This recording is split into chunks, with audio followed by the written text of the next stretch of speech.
Being a chartered manager means that you are a specialist in that area, and it means you've got all the skills to do the job to the best of its ability. You are seen as a leader, a true leader who has credentials behind the great work you've already been doing. It's enhanced my understanding, it's enhanced my skill set, it's improved my mindset. It makes all the difference. This session is recorded and will be available on the CMI website and YouTube channel. Join the conversation by using the live chat box for your questions and comments. We'll answer as many as we can during the Q&A.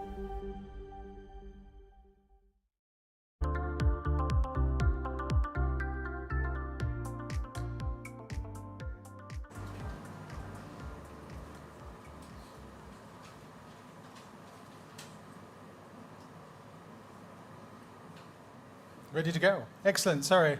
A bit like the professor who's waiting for complete silence before I can start. No, I was told to wait. So anyway, let me begin. So Your Royal Highness and Lord Lieutenant, distinguished guests, all my friends from the sector that I can see, the Chartered Management Institute members, distinguished faculty and staff, welcome to Arden University here in Birmingham.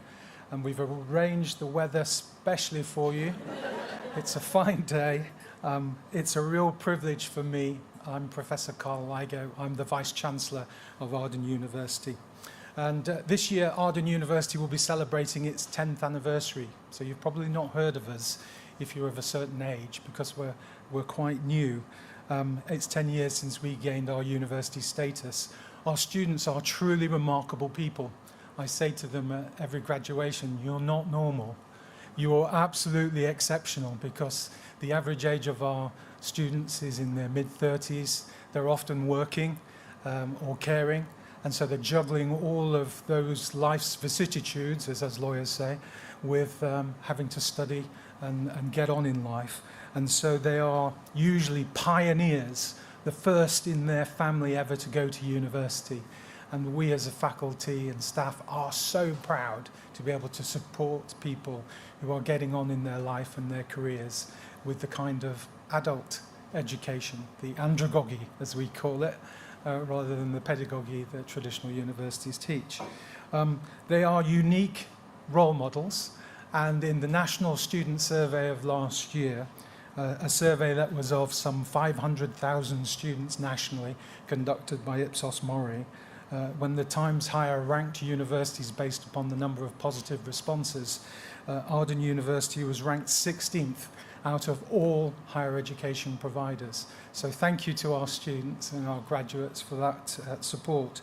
Our DNA is working closely with employers, and we have some truly inspirational faculty who have spent time in the professions and industry and then have decided to move into the world of passing that knowledge to our students. We have designed our programs with some 500 or so key companies and have got some truly great courses. We were ranked #1 for the Executive MBA by CEO Magazine, for example. We have 5 QS stars for our online learning. It is a truly remarkable achievement for a university that's only been going for 9 years. So I just wanted to say thank you to everybody for coming along. Thank you to the amazing team at Arden University, especially the team here in Birmingham, who are always up for a great challenge. And it's been a great morning so far. We're delighted to work so closely with the CMI team, who put in a lot of effort for this event, so thank you.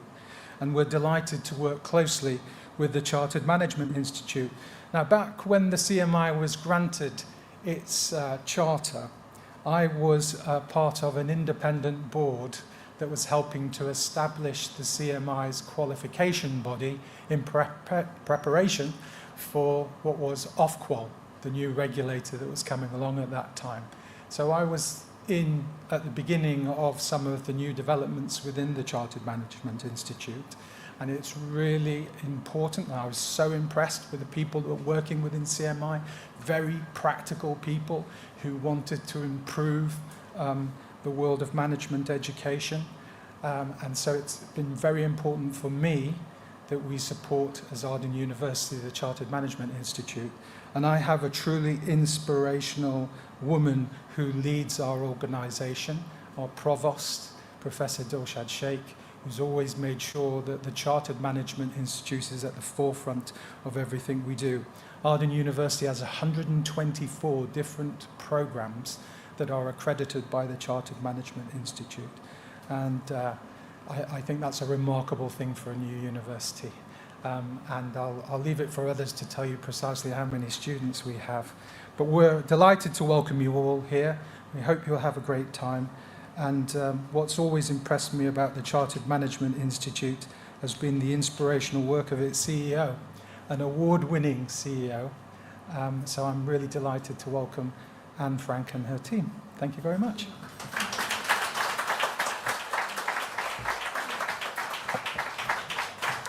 Thank you, Professor Ligo, for that wonderful introduction and for hosting us today. And thank you as well to our patron, Your Royal Highness, for joining us and all the inspiration you provide and the interest you demonstrate as you involve yourself with our work on improving opportunity and improving employability. Now, CMI's relationship with Arden dates back 8 years, so 8 out of those 10 we've been working together.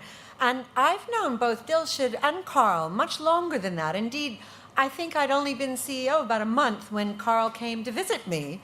And I wanted to meet people who had known us for a long time, and I was asking him, what do we need to do to make CMI a better place? And so there you go. It was his sage advice that's enabled us to get to where we are today.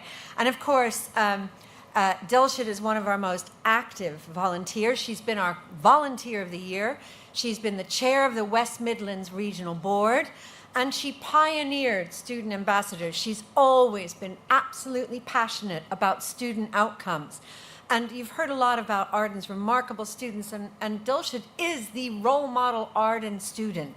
Like many Arden students, she did not grow up in a household of means. She did not go to university straight out of school, and she has worked her way up in her adult life to the incredibly well-deserved and stellar career she has now. So a role model for the university and very reflective of their ethos. Now, Arden is a wonderful partner for us. They help us on our mission of turning accidental managers into conscious leaders. Why is that so important? Well, 82% of people promoted into managerial positions in the UK get no management and leadership training. They're accidental. They're promoted on the basis of functional expertise because they're fabulous finance people or marvelous marketers. But they don't know how to manage themselves and how to lead teams and how to manage resources and innovate and deliver better outcomes. And this is why our work is so important.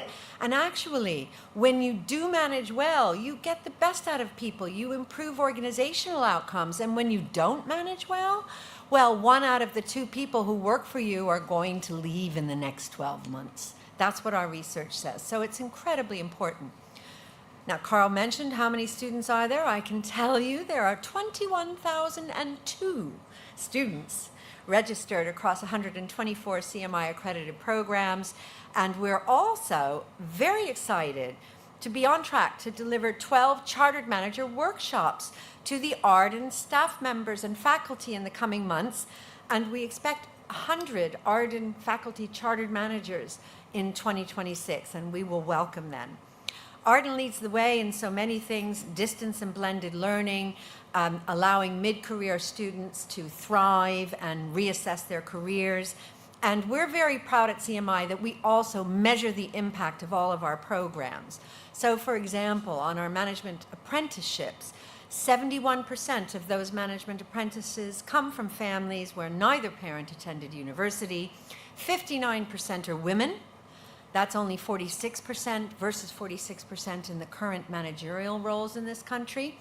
And so you can see they over-index on characteristics of social mobility and diversity. If you are on a CMI dual accredited program, you will be significantly more likely to be employed and to get a better job. We measure that impact as well. It's 8 percentage points better employment, a higher quality job upon graduation. Again, very important. So it's really about setting up students with the skills they need to thrive. And blended learning also helps that, because we know flexibility and the ability to fit your work around your life, as all of, I think, 90% of Arden students work. They're juggling their working lives, their family lives with their student lives. And that ability is so important. And I know this firsthand. Back when I was a middle manager and I was going through a difficult personal period and I needed to take my child to school every day, and my manager let me do that. And ever since then, I've been a huge fan of giving people the opportunity to fit their work around their lives, something that Arden does beautifully. Arden students are getting a head start not only with the blended approach, but also with their access to chartered manager, whether it's as a foundation chartered manager, setting yourself on the pathway, or as an actual chartered manager. And I'd like you just to share some brief reflections from actual chartered managers on the difference it makes to them in their own words. I think we have a video.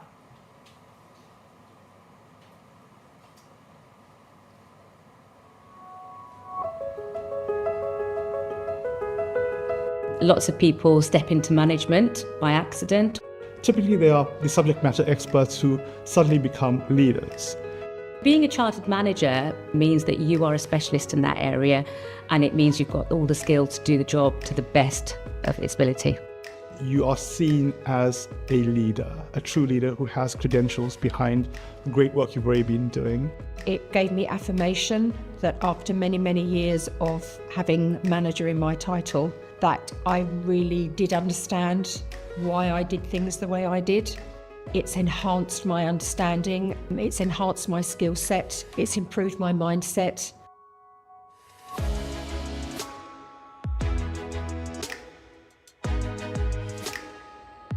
We chose to work with the CMI for endpoint assessment as they're the only organisation that offer chartered manager status. It's a very prestigious accolade that our learners deserve. It sets them apart then in the competitive markets such as the NHS. Employers know that they are hiring graduates who are not only academically equipped, but professionally equipped for the workplace as well. CMI resources will allow me to put my learning into real-world business scenarios. That is not easy to learn only from textbooks. There's so much you can tap into that can help to build your confidence in areas that you might be unfamiliar with. There's always that pool of resources that you can go to. CMI provides even more integrity to our programs through the appraisal which they conduct of our materials to make sure that they add as much value as possible. Having an organisation that has those embedded values of leadership and management, it helps to keep the standard high. It makes all the difference.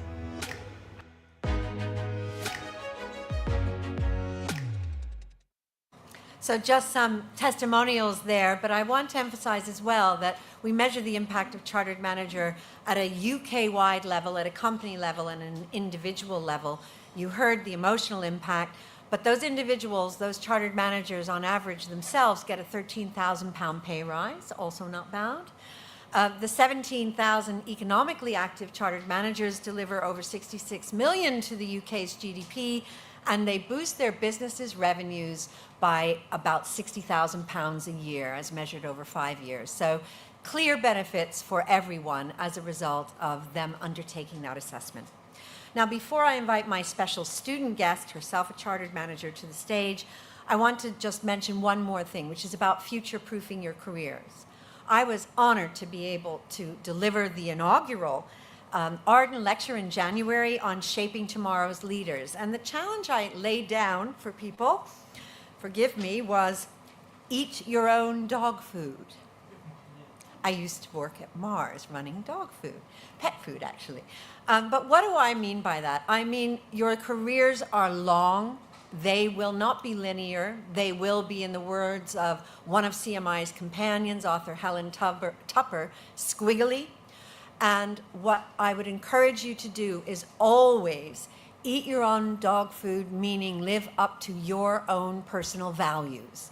And I have said, for me, the eat is about being empathetic in how you lead, being adaptive how you lead, and being transparent in how you lead.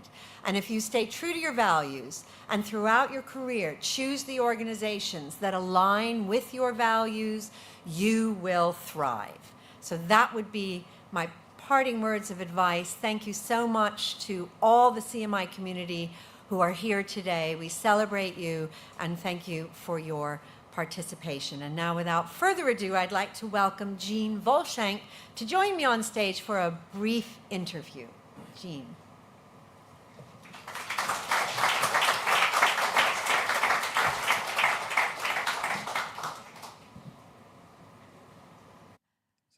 So, Jean, let's start. I think the mic works. Is mine on? Yes. Oh, okay.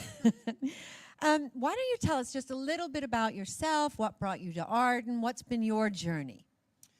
Okay, so I immigrated to the UK 7 years ago. Prior to that, I was working at Santam Insurance, which is the biggest insurance in South Africa, a very forward-thinking company and a fantastic organizational culture, and I thought I had it all. I'm going to come to the UK and I'm going to be in a similar job, find it, and I started applying for jobs. But all the jobs that I thought, it's equivalent to my experience required a degree, which I didn't have because after school, I just went straight into working. It's a different culture in South Africa. If your parents, either your parents pay for your education or you've got to be the most academic person in the class, which I was not. So I came in, I realized, I am not going to get that. Fast forward 3 years, I was looking at universities for my eldest daughter, and pop up an Arden advert on Facebook. And I thought, let me just look into it. Why not? I've got the time. I'm searching for my daughter. And then the first thing I saw was that they offer online and face-to-face classes. So my style of learning is face-to-face. Okay, that was good. Then I saw flexible learning, which meant 2 days you come to uni and you can still work. So I could still contribute to the household.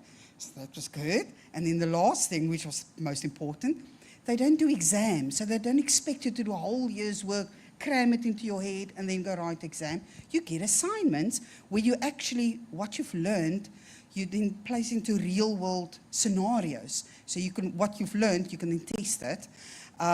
So I thought, okay, that sounds good. Never heard of Arden before, because obviously being new to the UK, I didn't know all the universities. But then I saw it was accredited by CMI. So I thought, okay, let's do it. I'm going to do it now at my age. I'm going to go for a degree. Looking back, what I can also say about being at Arden, the classes were relatively small, there were like 20 people. But you've got that feeling of Ubuntu. Ubuntu is a word that we use in South Africa, which is basically, I am because of you. So that's exactly what happened in the classes. I can say what I've learned is through the experiences and sharing that my fellow classmates had, because they were all from different countries, different times in their lives, different work experiences. So when we had debates or when we discussed, they could share what they could bring. And that's how I learned. And I remember one of my tutors, Dr. Mabel, said, the first day when she introduced herself, she gave all her credentials, you know, what her research was. And she said to us, I don't have all the answers. I learn from you as well. I'm going to learn from you. And they just... So that's Ubuntu, Ubuntu, which to me seems to really epitomize inclusive learning, where you're actually learning from each other and building on each other's experiences. Real life Wonderful. experiences, yes. Well, you are also a chartered manager, and congratulations. Thank you. And perhaps you'd like to share with us, in your own words, what that has meant for you. So starting through Arden, you get also your free CMI membership. So I use CMI quite a lot in my assignments because CMI does all the work. They do the research. So I could just quote or cite the report that they've done. And I've learned a lot about CMI, what I stand for, that lifelong learning, inclusive leadership, being a better manager, being ethical. So I learned much more about CMI every time I did a little bit of research. So I couldn't wait when my university degree finished so that I could apply for a chartered manager, because chartered manager means that you give evidence of what you've done. It's not just writing a nice essay with good English words. You actually need to give proof what you've done and explain it. And the way I explained it, because my daughter, I was celebrating, I'm finally chartered. She said, Mom, what does that mean? So obviously, you know your audience, my 14-year-old, I told them, when you go on Instagram or you go on X and you see that blue tick, then you know, okay, that's a real person.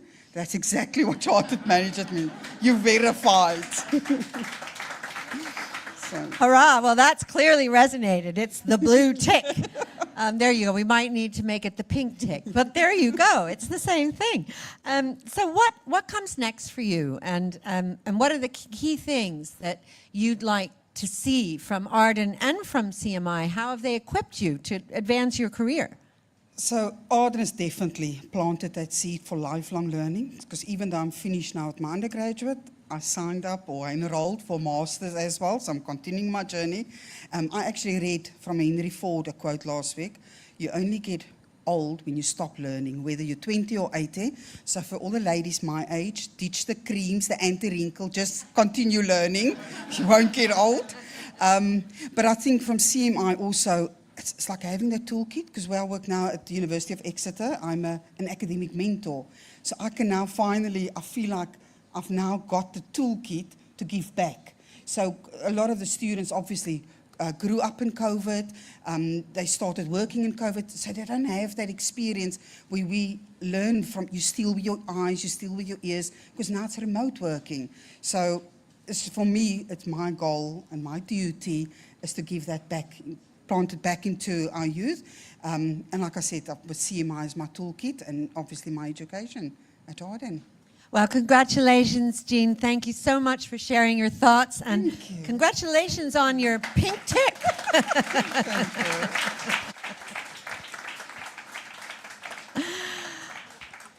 So just before I hand over to Dr. True Powell in his wonderful pink suit, who is going to be our MC for the rest of the day, if I could please, if you could join me all in thanking our wonderful patron, Her Royal Highness the Duchess of Edinburgh, for joining us today, for spending time speaking with so many of you and learning about art, and I know she has to go off to another engagement. Thank you so much for your patronage and commitment and joining us today.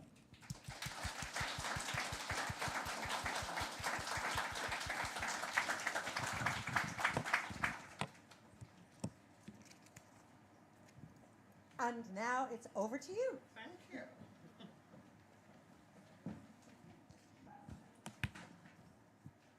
Oh, it's so amazing to be here. Isn't it just amazing to be here? And can I get a round of applause, please, for this pink number? Yeah. Thank you. And just humour me for a second and turn to the person next to you and say, you look amazing. Thank you. And it is amazing to be here, and for me it's for two reasons. The first reason is I actually served on the board for the CMI, which I'm really proud about. And the second reason is that I'm also Arden University's first ever honorary doctor. So can we get a round of applause for that? Thank you. So we have a jam-packed programme for you this afternoon. So we are going to move into this fireside chat, which I absolutely can't wait for. And it's about future-proofing leadership. And it's with a couple of my favourite people. One person who I've met today and another who's a friend of mine. And I just want to give you a synopsis as to why they are absolutely brilliant. So firstly, I want to speak about Byron Dixon, OBE. He's a British chemist and an entrepreneur and founder and CEO of Microfresh, a global leader in freshness technology. I just want to read this bit of his bio. Byron was an early alumni of the Goldman Sachs 10,000 Small Business Programme and was elected its public face at their recent 15th anniversary. And when you see his smile, you would know why he was elected. You would absolutely know.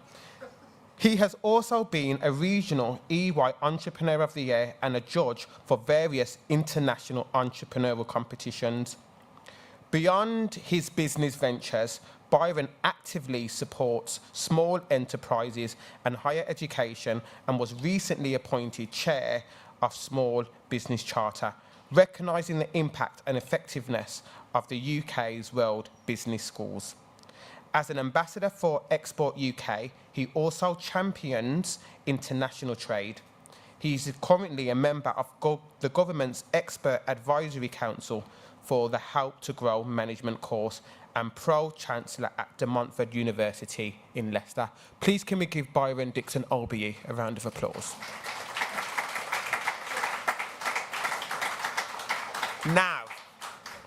Now, joining Byron on stage, we have the incomparable Dr. Heather Melville. Heather's career spans over 40 years across financial, professional and technology services with a specific focus on international trade, entrepreneurship and corporate banking. Heather is a business thought leader and an innovator with notable track record of building high-performance, diverse teams. She has acted in an advisory capacity to the FTSE CEOs across multitude of industries and sectors. She's highly respected and sought-after public speaker, having addressed C-suite leaders, royalty and global business audiences worldwide. Heather has won many accolades, including being listed on the Black Power list as one of the 100 most influential black people in the UK. Let me just repeat that.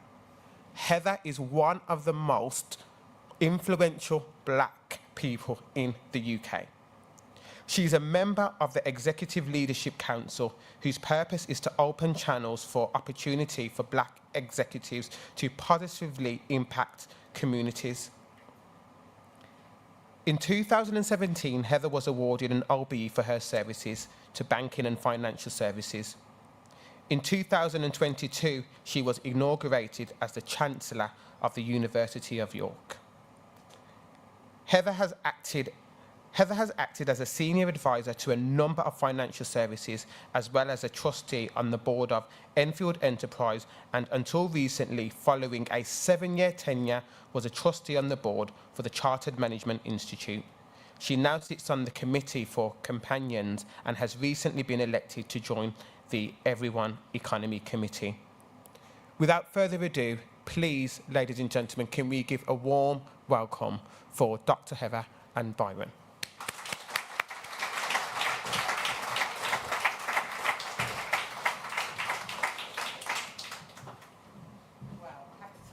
Really old after listening to that.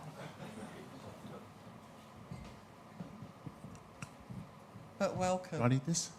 Can you we hear me? need this? Yeah. Can you hear us? Yeah. You are in for a treat this afternoon, just because the two of us know each other. And we're going to go, we're mavericks, as you can imagine, just the fact that we're here. But most importantly, our backgrounds are similar in some ways. That's right. And where we've got to is very similar in some ways. And I think the art of today's session really is just reminding you that you can be anything that you want to if you put your mind to it. And if you create a network of people around you to help you, you'll make it happen. Quite often we think we've got to do it all on our own, but actually, for me, the whole piece around CMI has been amazing, just for my career alone, because I really do believe you can only create leaders if they've been through some sort of training.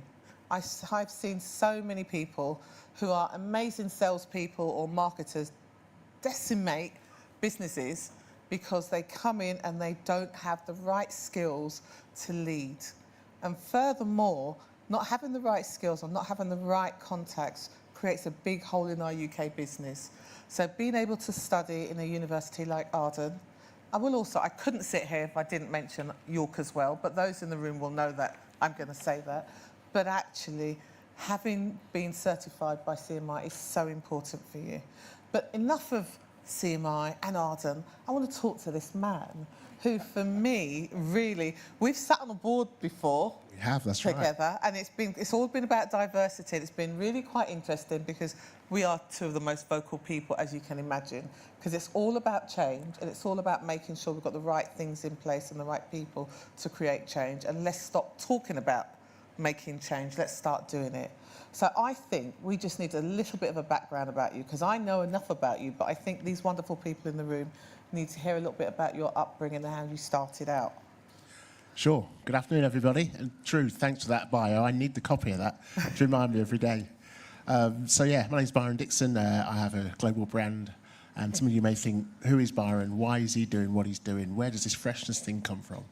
So the right thing to do is to give you the background. So my mum and dad came from Jamaica with 2 children to West London. I'm a Chelsea fan. Might get some murmurs in the audience for that. No comment. But I was born in West London. I had 3 more children in Fulham on North End Road. And then my dad went back to Jamaica because he didn't like England. And that's a conversation which we'll come to later. So my mum's brother lived in Leicester. So she moved to Leicester with 5 kids onto a council estate. And this is in the 70s, late 70s. So some of you may know that England was a very different place back then. That's all. I'm going to leave it at that. But we grew up 5 kids. I'll just say, do you think that England is probably a bit like what America is becoming now? Yeah, it is. It was. Yeah, I'll leave that there. Yeah. So we had some struggles. But I learned a few things. I did boxing. People still think I'm a boxer now. If I go around the world, they say, hey, you're an ex-boxer. But you did that to kind of survive. You had to fight to survive and to protect yourself. But I was that kid in school where my teacher said he's not violent, he's just a nuisance. Because I was bored. I was bored with school. I thought teachers were boring. Sorry, Arden. Not lecturers, that's another story. And I just thought, I don't get it. I don't get why we're all sitting here all day long when the sun's shining or the snow's out.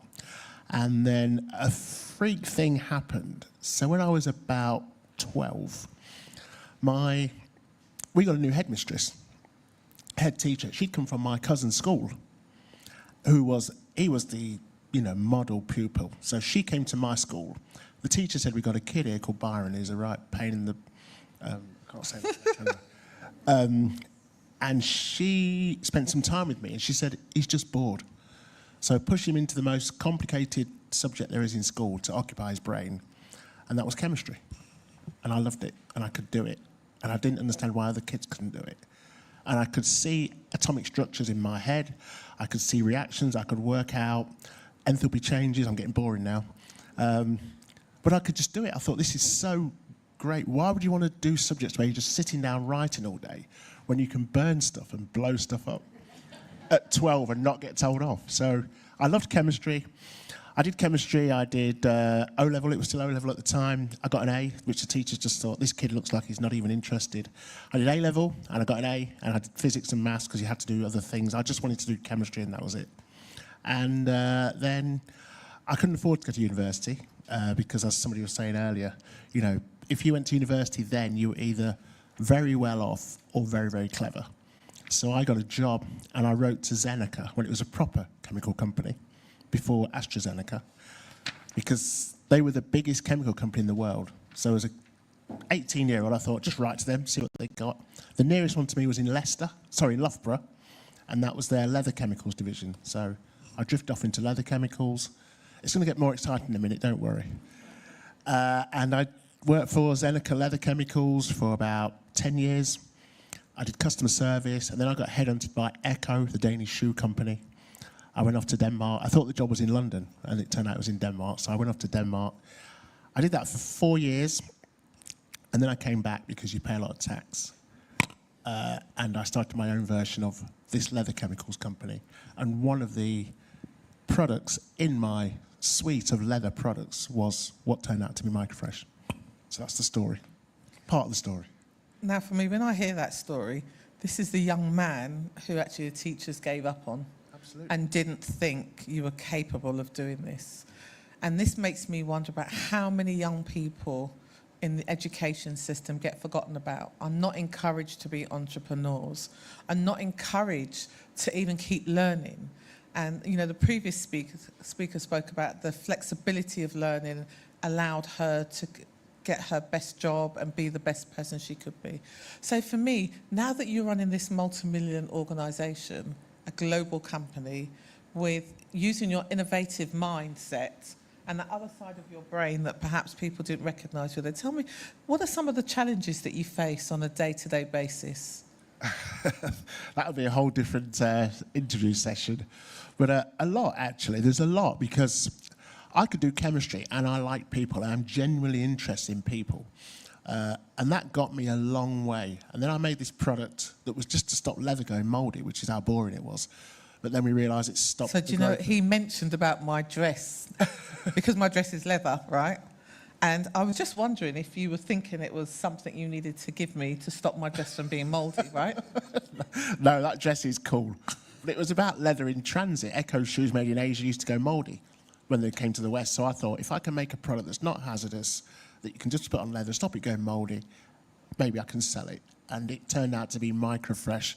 And it turned out to stop the growth of all microbes on all surfaces, which I play football for Leicester Uni. One of the lads is a microbiologist, and he said, that means it'll stop clothes smelling. And I was like, really? We tested it. So today you can go into John Lewis and buy bedding with Microfresh technology. And that was 2010. So we were sustainability before it was a thing. And retailers said, we don't want that. We want to sell more stuff. We want to churn things over. And then sustainability became a thing. And they thought, where's that, cheeky face guy with that special product? And they called me back, and that was the start of the growth of Microfresh. And to answer your question, in a roundabout way, is I spend a lot of time with entrepreneurs. You heard True's introduction and my bio about small businesses, because having a business is incredibly hard. It's incredibly tough, and generating profits to pay people, it's unbelievably tough. And most business owners, most entrepreneurs can do two things. They've made a product or a service and they can sell it. And so they have to learn all that other stuff afterwards.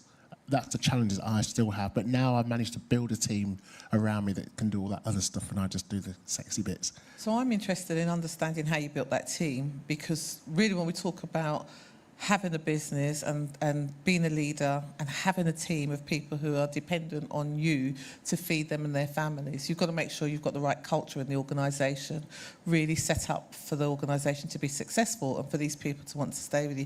What would you say are the key things that you find, your key skills, that help you to be a better leader every single day? Yeah, well, I'm naturally empathetic. And in business, you do go through cycles where people say, you're too soft. You know, everybody they take your kindness as a weakness. Then you think, should I be harder and make sure everybody's driven and on targets? And you know what? You just have to kiss a lot of frogs and you work out who you are. I did the Goldman Sachs program, which True mentioned. The most important module for me was leadership, ironically, because it taught me about me and it taught me about my values. And I realised that it's better to work with people. They can be different, but they've got the same values. And that makes life so much better. So it's taken me 17 years to be an overnight success, I think is a saying. So I like the idea of having an idea that no one's thought of. And I wanted to ask you this question about socks. Because is there anything that you can do about socks and stop them from smelling?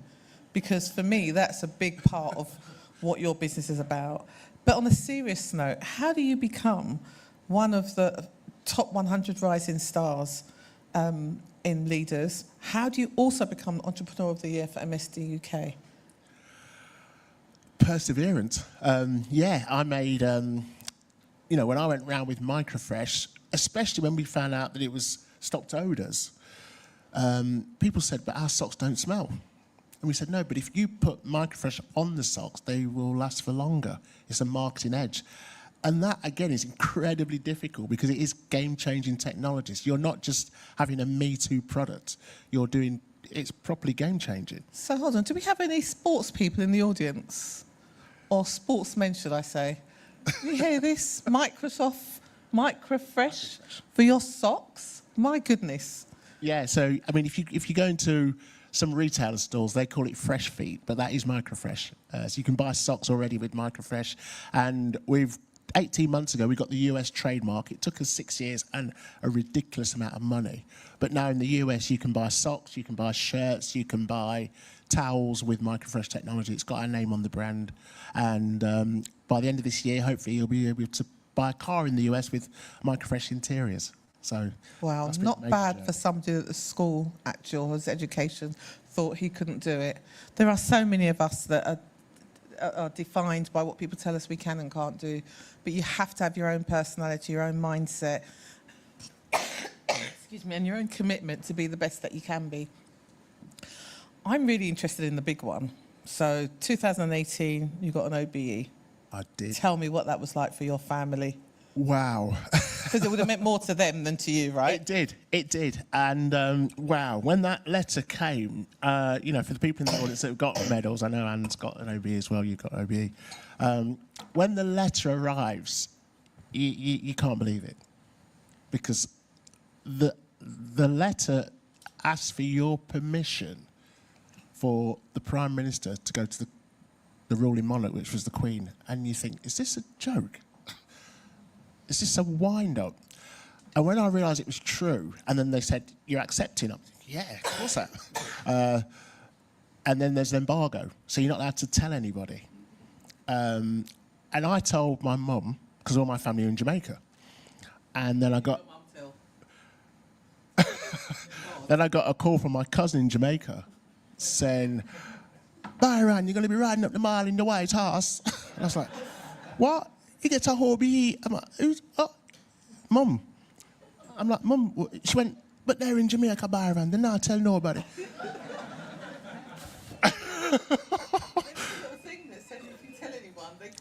That's right, they could pull it. So I just said, Mum, no, nobody. But when we went to the palace, I kept thinking, I'm from a council estate.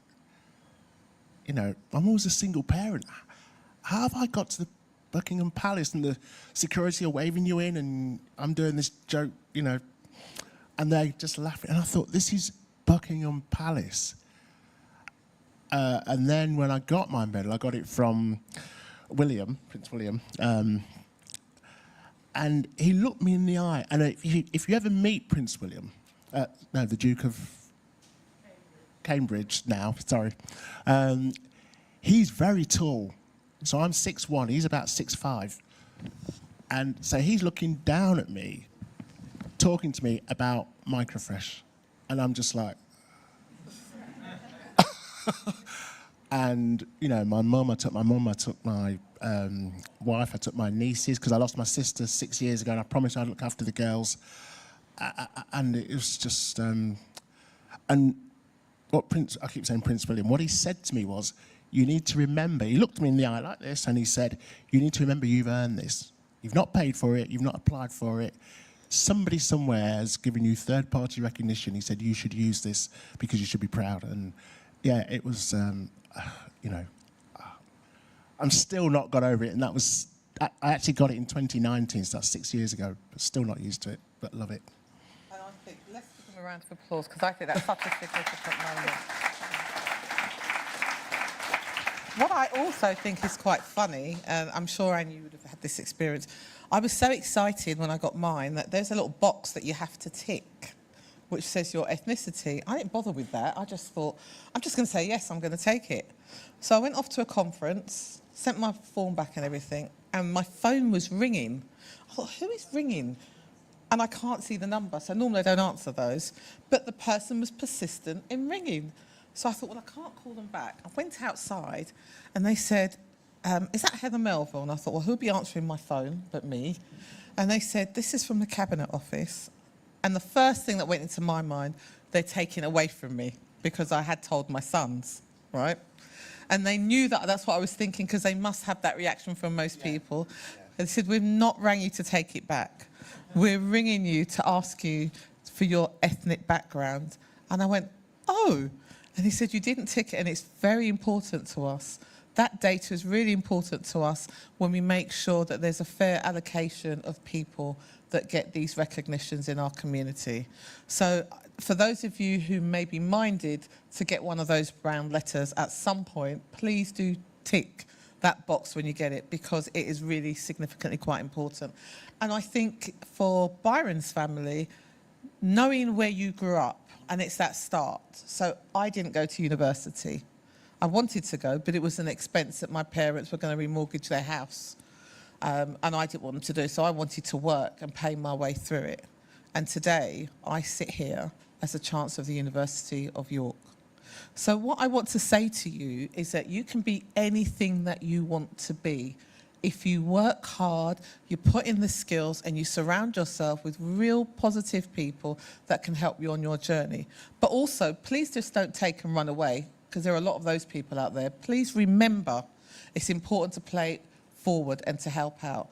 And so that's why 8-9 years in, I am still on one of the committees of CMI, because actually on my journey as a leader, it helped me to really define who I wanted to be, but also it gave me access to so many senior people like you, Byron, who actually I wouldn't have known otherwise. So I just want to really hold that up to you. I want to know, what would you say your business is going to look like in the next 5 years? What's your aspirations?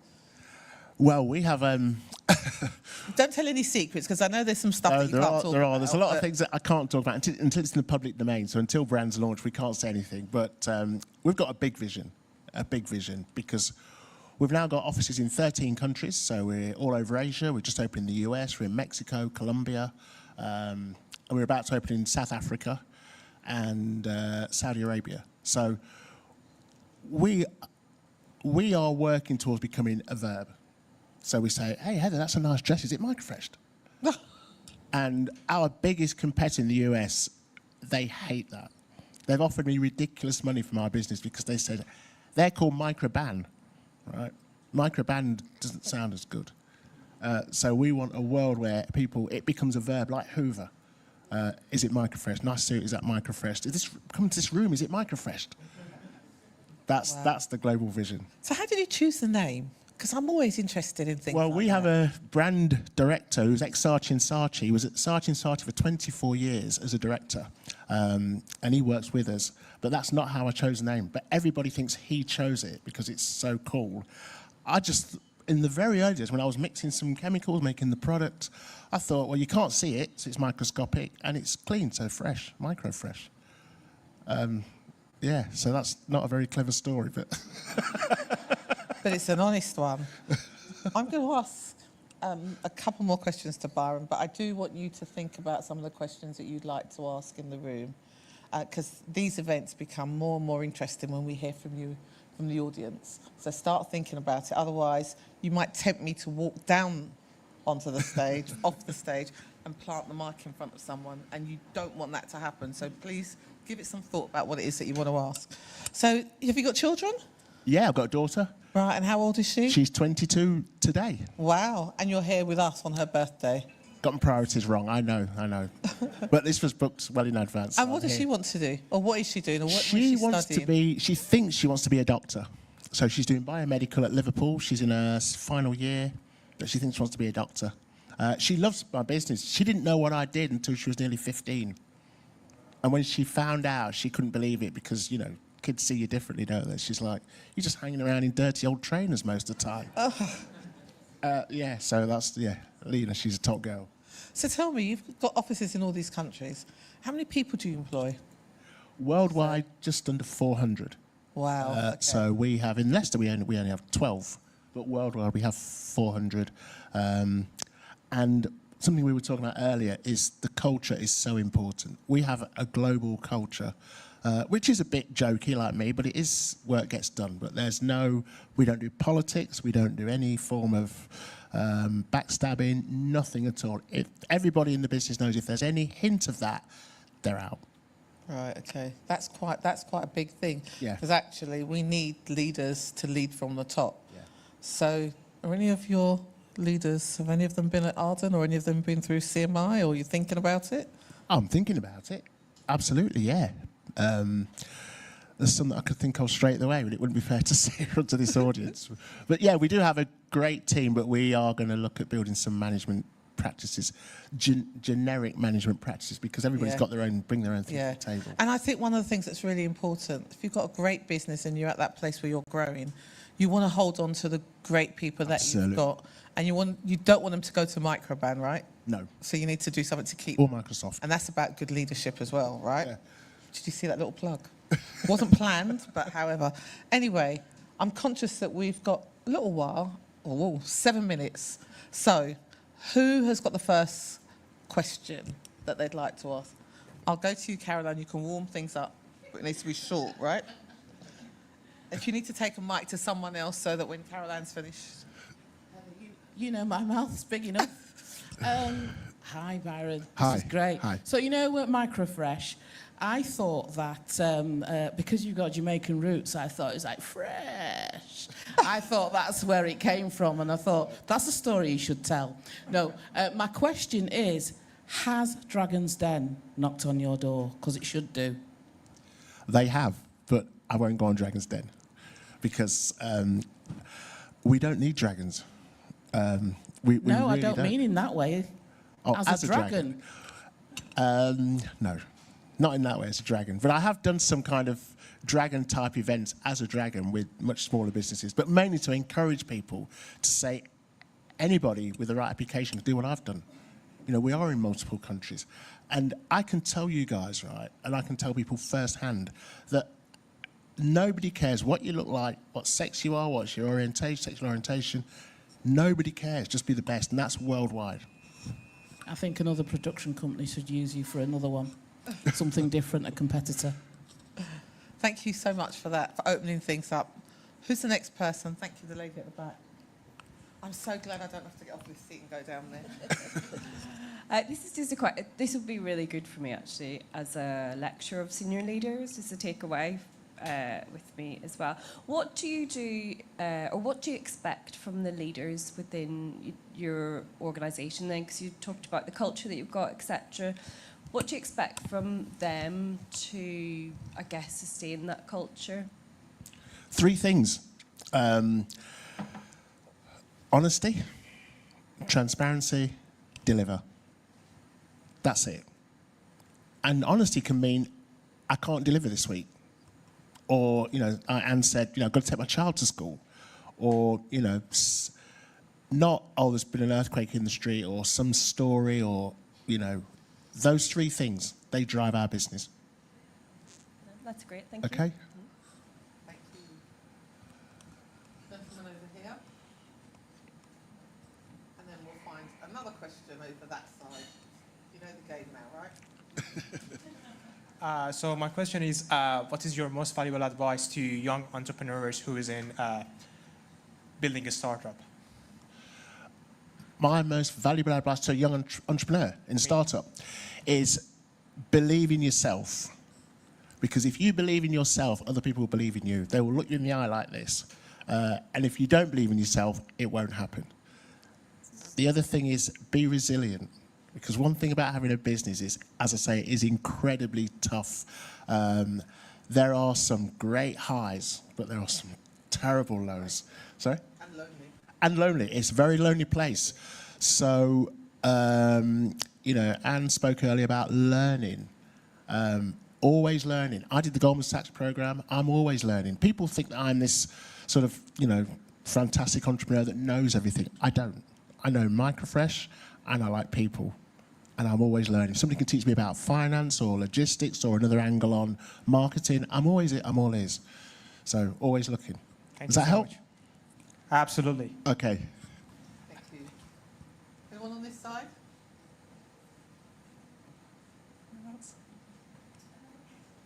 Okay. There's somebody over there at the back, so we'll go to that person. Hello, my name is Ebehi. I'm a recent graduate of Masters in Healthcare Leadership and Management from University of Worcester. Just to echo some of the questions that have been asked, I want to know about your personal journey, your owning up your strengths and weaknesses, and how you've been able to overcome your weaknesses to help in your success. That's another good one. I've got a lot of time. No, I know. I'll shorten it. Yeah. I think the 2 things with your weaknesses. First of all, learn your strengths. Learn your strengths. Learn your weaknesses, and get people to help you with your weaknesses.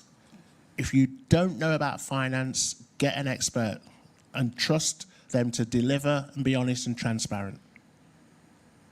Does that help? Okay. Hello, yeah. Can you hear me now, yeah? Yeah, I've got a quick question. You mentioned about trademark protection in the US. Question about what protection you have, things like trademarks, patents and stuff like that. What sort of protection you have within your business, how important those things are to you, and kind of what you do to, maintain those protections in terms of, making your business sustainable in the long term. Yeah, if you have a brand, trademark is the most important thing.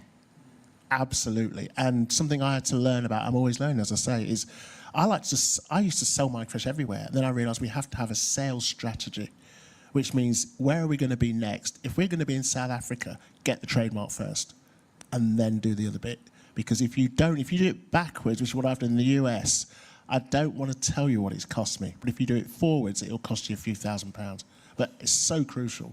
I don't know about patents. I know what they are, but I wouldn't feel qualified to tell you about patents. But trademark, absolutely. We own the name Microfresh now over 2/3 of the world. That's great. Thank you very much. Thank you. Okay. Okay, let's say, question for you at the front, Drew, Dr. Drew. And then there's a lady that just had her hand up. This is great. I love when the audience are really engaged and asking us questions. Thank you.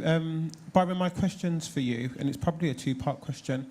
So, what's the ultimate goal, and is exiting on the cards for you? That's a very good question. When I did the Goldman's programme, they said, what's your exit strategy? And I said, I don't know. And they said, when you get to this level, or somebody offer you this amount of money. And the truth is, I do love what I do. I love my job. So I actually don't know what I would do if I exited. So I don't actually have a strategy to exit. I have strategies for other things, the growth of the business, and we can see where the exponential growth is going to come from the automotive industry, but also we've just launched Home Fresh, which is about stopping mould in homes. But I don't actually have an exit strategy. But if somebody in this room has got 200 million in their back pocket burning a hole, then that might advance my exit strategy. Okay? Hi there. So I'm from Harper Adams University. I'm the course manager, Harper Adams University. I'm the course manager for the Environment, Sustainability and Wildlife courses. And my name is Lucy. And I just wanted to focus back on to you when you were a child, because I've just delivered a career session to 205 14-year-olds. Wow.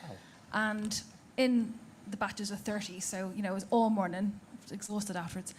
But it's just, I could see in the class, there was kids who were clearly bright, but bored. And what do you think the schools need to do to try and bring on, because I obviously want them to come to uni and do my course. Yeah. What do you think they should do to get to that point where they will feel able to move on into that kind of world? I think there's a few things. Mobile phones don't help, I'll say that before I sound like a grumpy old man. But it's about time, because I spend time with school kids, bad school kids, expelled or excluded kids nowadays, and they are what my mum would call dead-end kids. They're going nowhere. But when you eyeball them and talk to them, there's something in everybody. One guy does drumming. He likes drumming. You can be a drummer. One guy likes climbing. There was a girl who likes the girl likes climbing, but she said, because I'm a girl, people don't want me to do it. There's always something where you can tweak that out of them and say, I'm actually interested in you as a person. You'd be amazed what follows. Because one lad who made me look small, he was 14 and he just used to be getting fights all the time. He liked the keyboard, and he came to our office and he played Fury Release. He learned that in 4 weeks. And the team were in tears because someone had taken an interest in him, and I think that's the crucial bit to look for. Can I add to that? Because I think this is really quite key. I think we have got to work with the educational system as well, not just at universities, but I think in the schools, because I think if we don't educate the teachers in the schools about these special children, they will forever think that they'll just go in one box. So I've got a 12-year-old granddaughter who is exceptionally bright. She's like a nutty professor. And she said to her teacher that actually I want to do STEM. And do you know what the teacher said to her? Do you know what STEM is? Should you be thinking about that? Well, this is my granddaughter, so anyone who knows me can imagine the answer.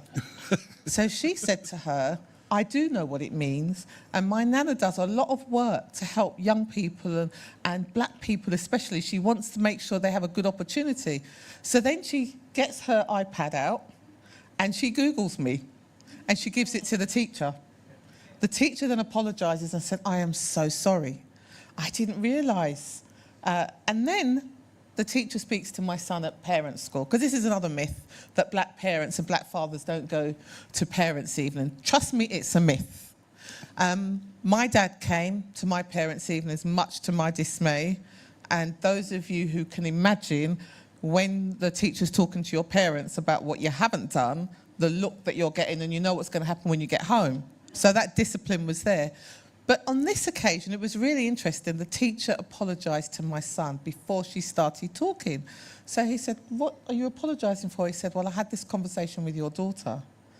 And then she told me, she actually put me in my place very elegantly. She goes, that's her grandmother's child. So what I'm saying to you is we have got to listen to our children sometimes when they come home, or young people that are around us, and they tell us there is a problem with a particular teacher. We need to listen and not want to fight the teacher or argue with them, but let's do it in a really elegant way. Let's go back and question, because it starts in the education system. If we keep telling these young children that they cannot be, they will believe they cannot be. then they'll just roll around aimlessly in society. If you start telling them that there's an opportunity to be, and they start seeing role models like yourself, it's going back to those schools is so important, and they see role models like yourself. I always say that the young drug dealers that are on the street, and I used to be a magistrate, so I used to see lots of them, they are entrepreneurs in the budding, but they just haven't been taught the right products to sell and how to market them and how to market themselves. So I really do feel quite strongly. So I really appreciate that question from you, because it's having role models like you, Byron. When you go back to Goldman Sachs, that's got to be a very special moment, right? Because they're the ones that gave you the real start in your business. They did, because they made me realise I had a business that I was kind of just playing with. They made me realise it has the potential to what it is today, and that's why last week to be voted the face of 15 years of 10,000 small businesses, it was just I think that deserves a round of applause, right? I'm conscious we've only got 5 minutes, but there's a question at the back that I want to ask. We've got 2 more questions, one on each side after this one. We've got a question from online. Byron, what drives you to keep pushing for change and innovation, and what legacy do you hope to leave behind? Powerful. That's a good one. I'll do the second one first. So I generally don't talk about colour, right? I don't talk about black-owned because I think you just want to be the best. And I've gone around the world in countries like India, like Pakistan, and once you start talking, people don't see colour. But what I'd like to leave as a legacy is when people say, oh, we're going to Arden University and it's microfresh, they'll say, it's microfresh, the room's microfreshed. They say, I heard that was invented by a black kid, you know, from a council estate. In 100 years' time, I'm talking. So that's my legacy. You know, when people I want people to be buying clothes, like bedding, when you're going to buy a quilt and you go, you open the package. Remember we used to buy things that weren't microfreshed? You know, or who sat there before me? Remember people used to sit down on any old chair before it was microfreshed? So that's my vision. And what drives me is I just like doing the right thing, which I know sounds a bit corny, but in our business, and that's what I loved about getting the medal. When I realised not just what OBE means, not what a medal means, but what has gone on beforehand, it essentially means that somebody's been checking you out and gone through lots of stuff, due diligence, and it means that you're doing the right thing, and that's just what I want to. That's what drives me, that I'm doing business the right way, and that people around me feel that they can do business the right way. Does that answer your question? I hope. Yeah. One more question from each side, and if there is a question online. No? Okay. There's a question over there. Thank you. Hi, Byron. My name is Jay. I'm the student union for Harding, student union president. Happy to be here. I want to know what role has mentorship played in your success, and sorry? What role has mentorship? What role has mentorship played? Yeah. Okay. And also if you actively mentor people as well. That question is a big yes, all right? Yeah. Mentorship's played a huge role. My other half, Amy, she is long-suffering. I call her Mrs. Microfresh. But she said, it's funny because you have your friends from school and you have your mates that you grew up with, and when I was, 17, I was a very different person. Let's just leave it at that. Glad there wasn't Facebook, let's say that. But I have a lot of friends that are older, like 70, that have been around since I was 25, who are now saying, we saw that in you, and they now guide me. They're still guiding me. They said, we saw that in you, and I bounce ideas off them about lots of things, because my brain is all over directions, and they will say, Byron, if you do that, this will happen, and we'll guide you, and sometimes don't be too trusting. The other thing that we do have in the business, this is the boring side, is we do have a board, an advisory board, which works really well for me because they've been where I want to go. And I realise that as I'm going forward, it's like an icebreaker going through ice at the North Pole.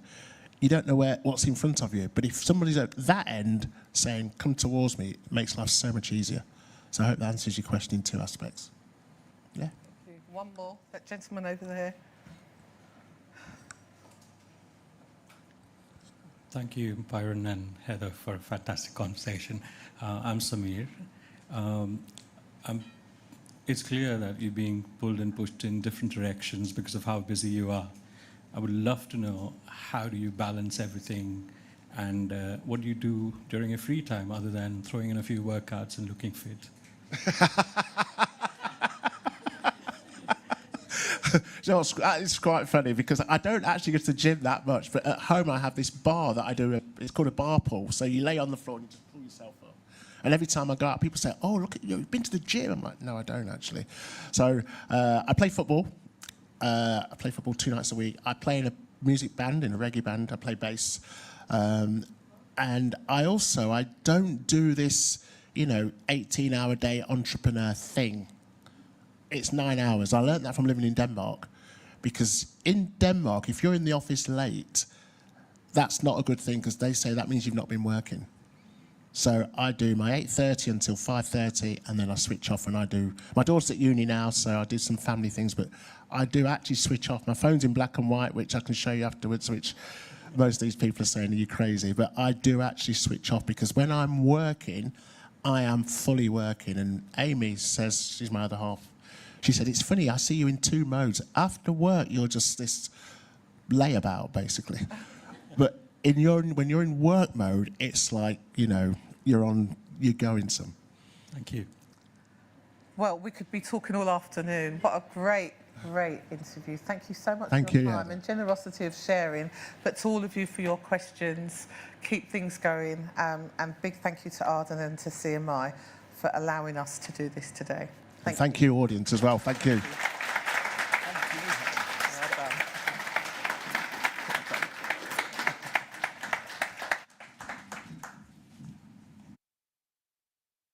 I love that suit. Wow. Thank you so much, Dr. Heather, and thank you so much, Byron. That was a inspirational chat, and I'm going to leave here so inspired. Can we give another round of applause, please?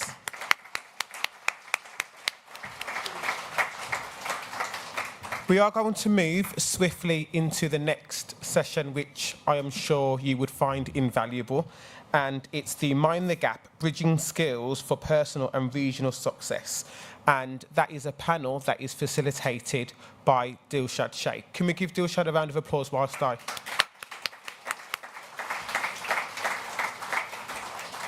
And I'm just going to introduce Dilshad. So Professor Dilshad Sheikh is a Provost and Chief Academic Officer at Arden University. With more than 20 years' experience teaching in the higher education sector, she is a multi-award winner and a CMI Chartered Companion.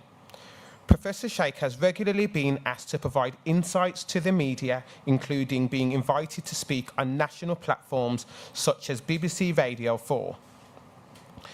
As Provost, she leads strategic initiatives across the university to ensure academic excellence, student success and organisational growth.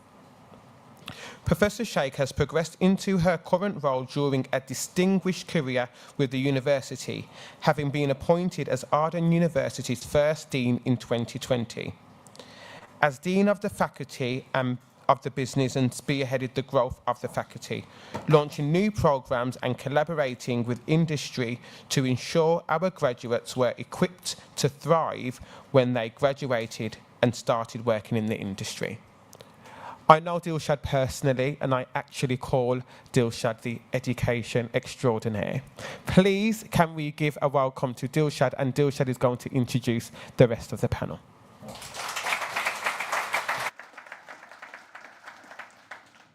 Okay, so I'd like to introduce, can you hear me? Yeah, the mic switched on.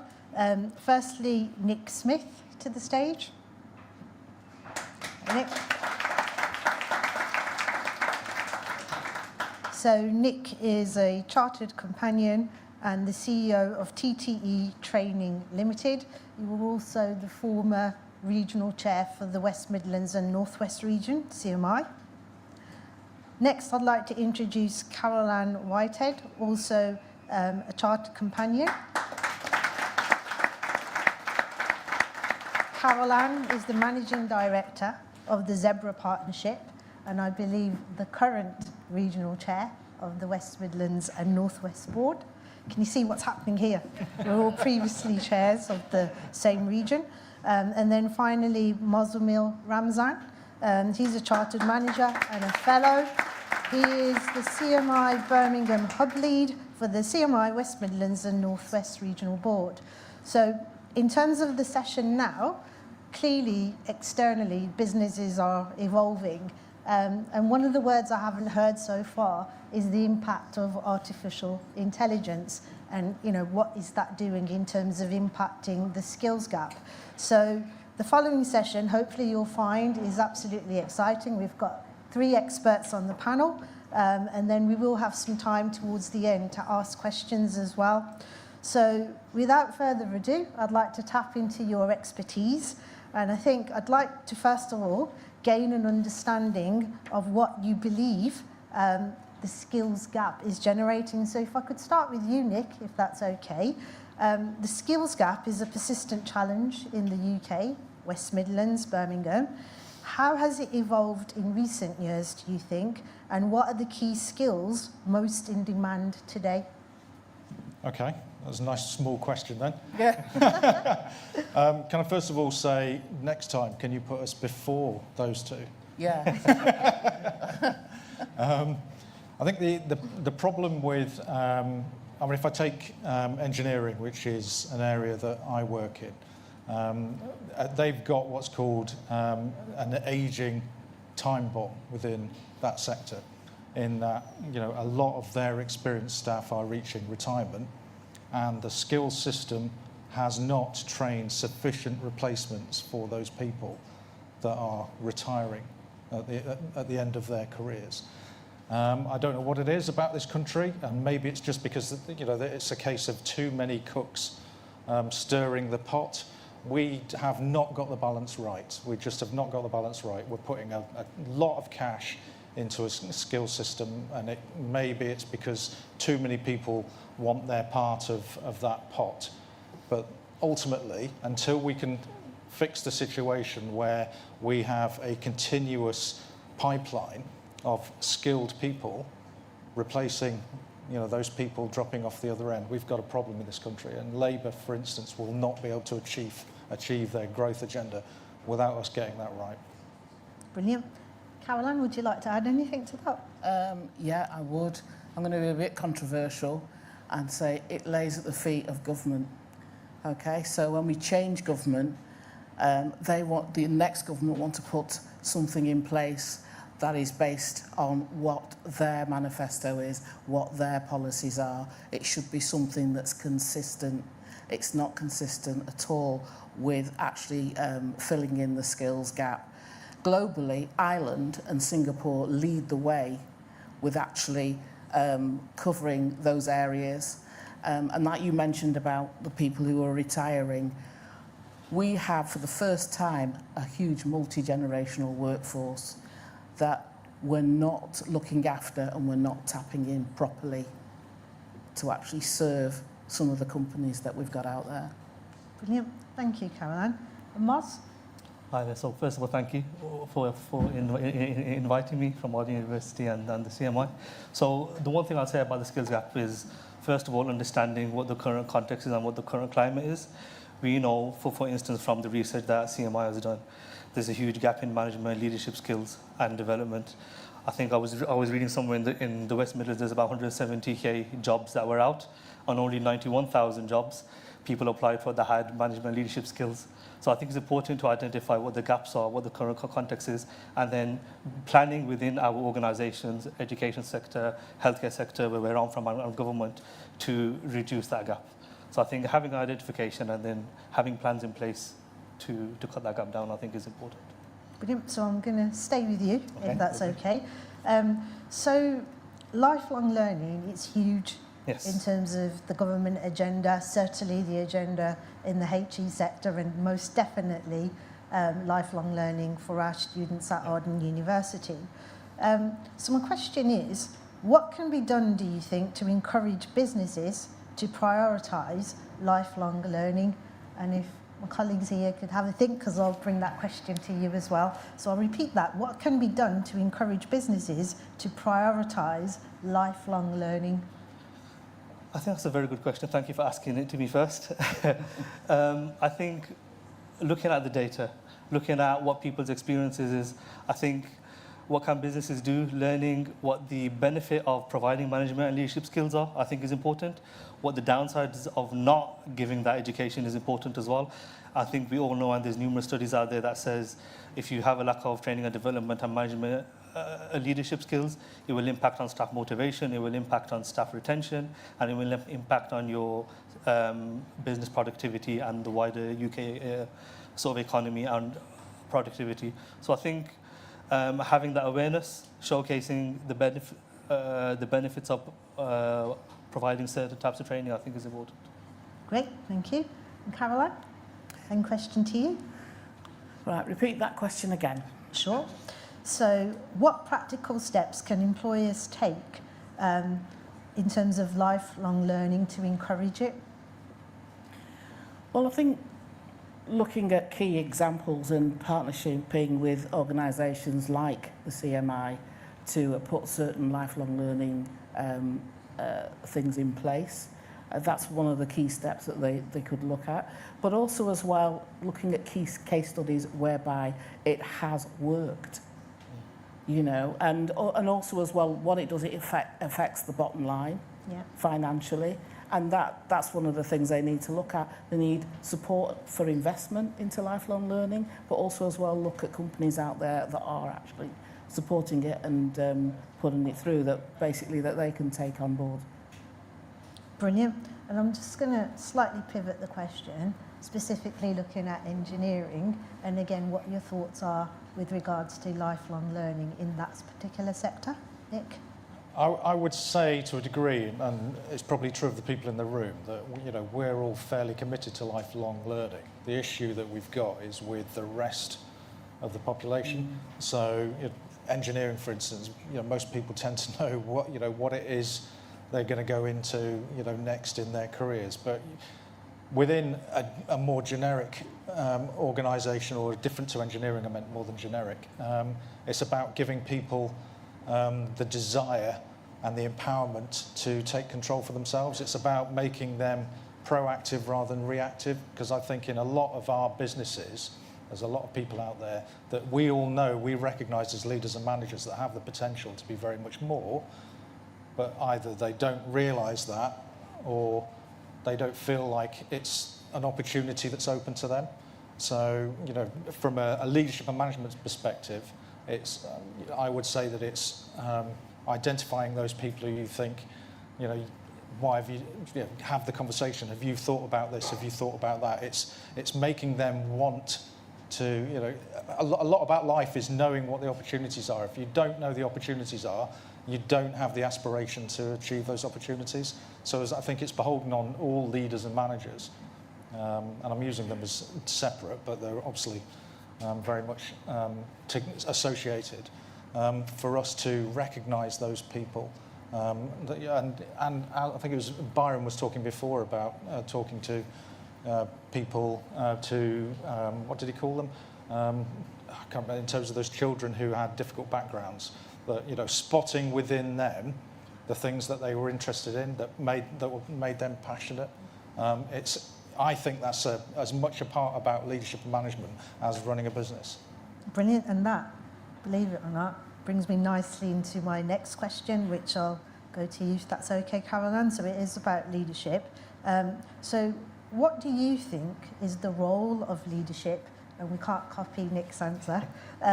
So what role does it play in bridging the skills gap within organisations? Maybe we could have an example from your organisation. Yeah, so I'm currently, so I run my own agency, as you mentioned, but I've seconded myself out to a heritage organisation, and I'm Chief of Staff there in Heritage Operations, working towards the Heritage Lottery money that we've just received. And from a leadership point of view, it's about listening to the team. You first of all got to listen to the team and also think about how would you like to be managed? That's one of the things. But also as well, do not micromanage individuals. Listen to the team. Spot, like we were talking about the teachers spotting the so-called dead-end children that are not dead-end children, but spotting the actual key talent in that team that somebody else has not spotted, and helping them develop.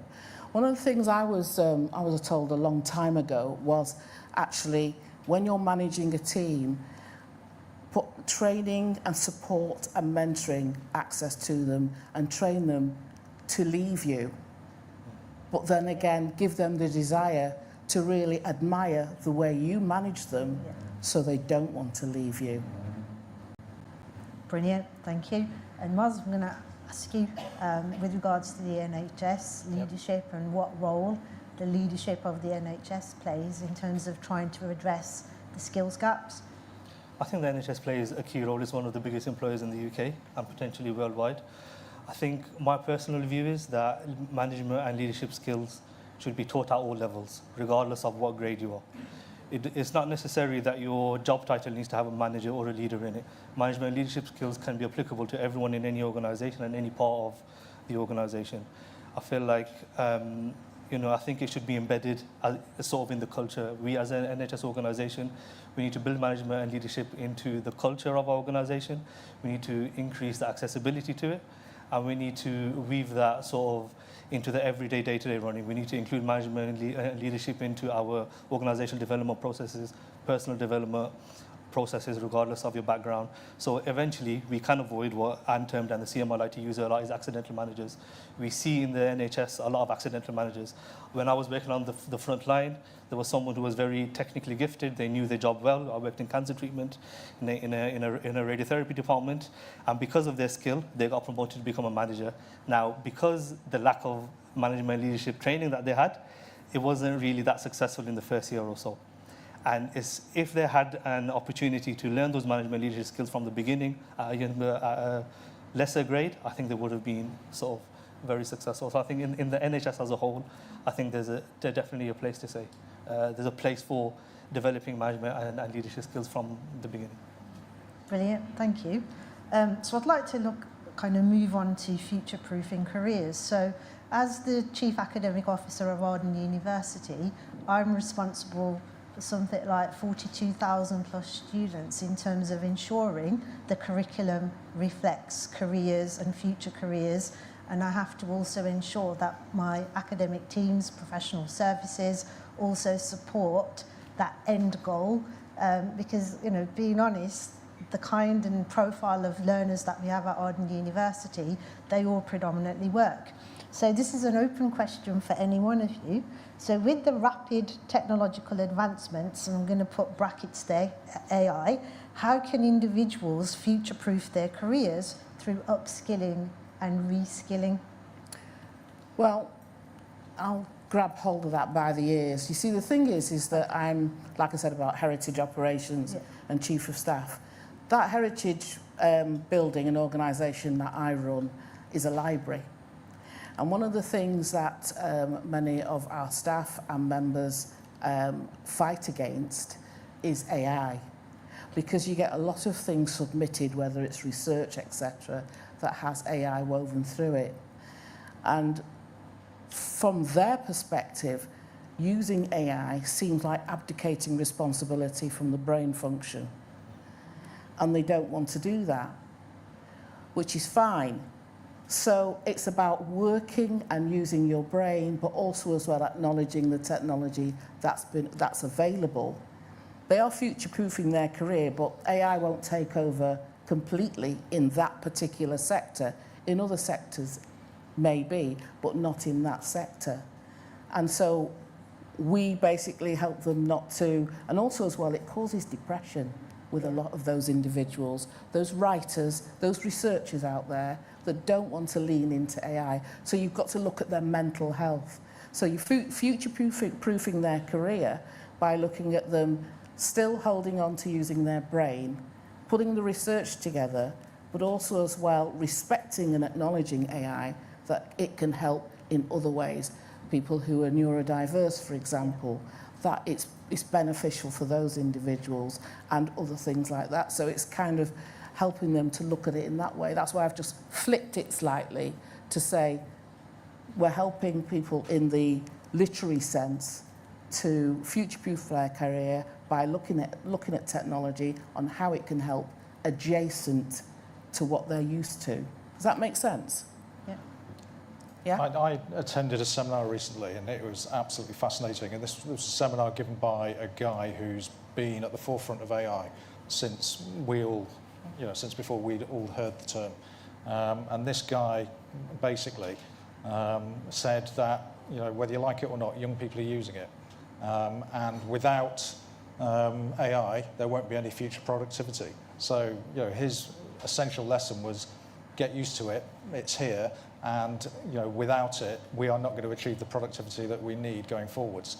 And he made the point that my generation, similar age generations potentially, have a fear of AI, which means that they spend their active time trying to defend against uses of AI that are essentially a problem because of the existing educational systems that we have, and that much better, much more forward-focused if we actually go back at those educational processes and say, accept that AI is going, it's here, it's going to be more here in the future, and actually look at some of those traditional processes that we're currently adopting, which is a challenge, I know, for my own educational establishment, but also talking to an audience with lots of university members that we need to go back to our own processes and think again about how we deliver what we deliver and how we assess what we deliver.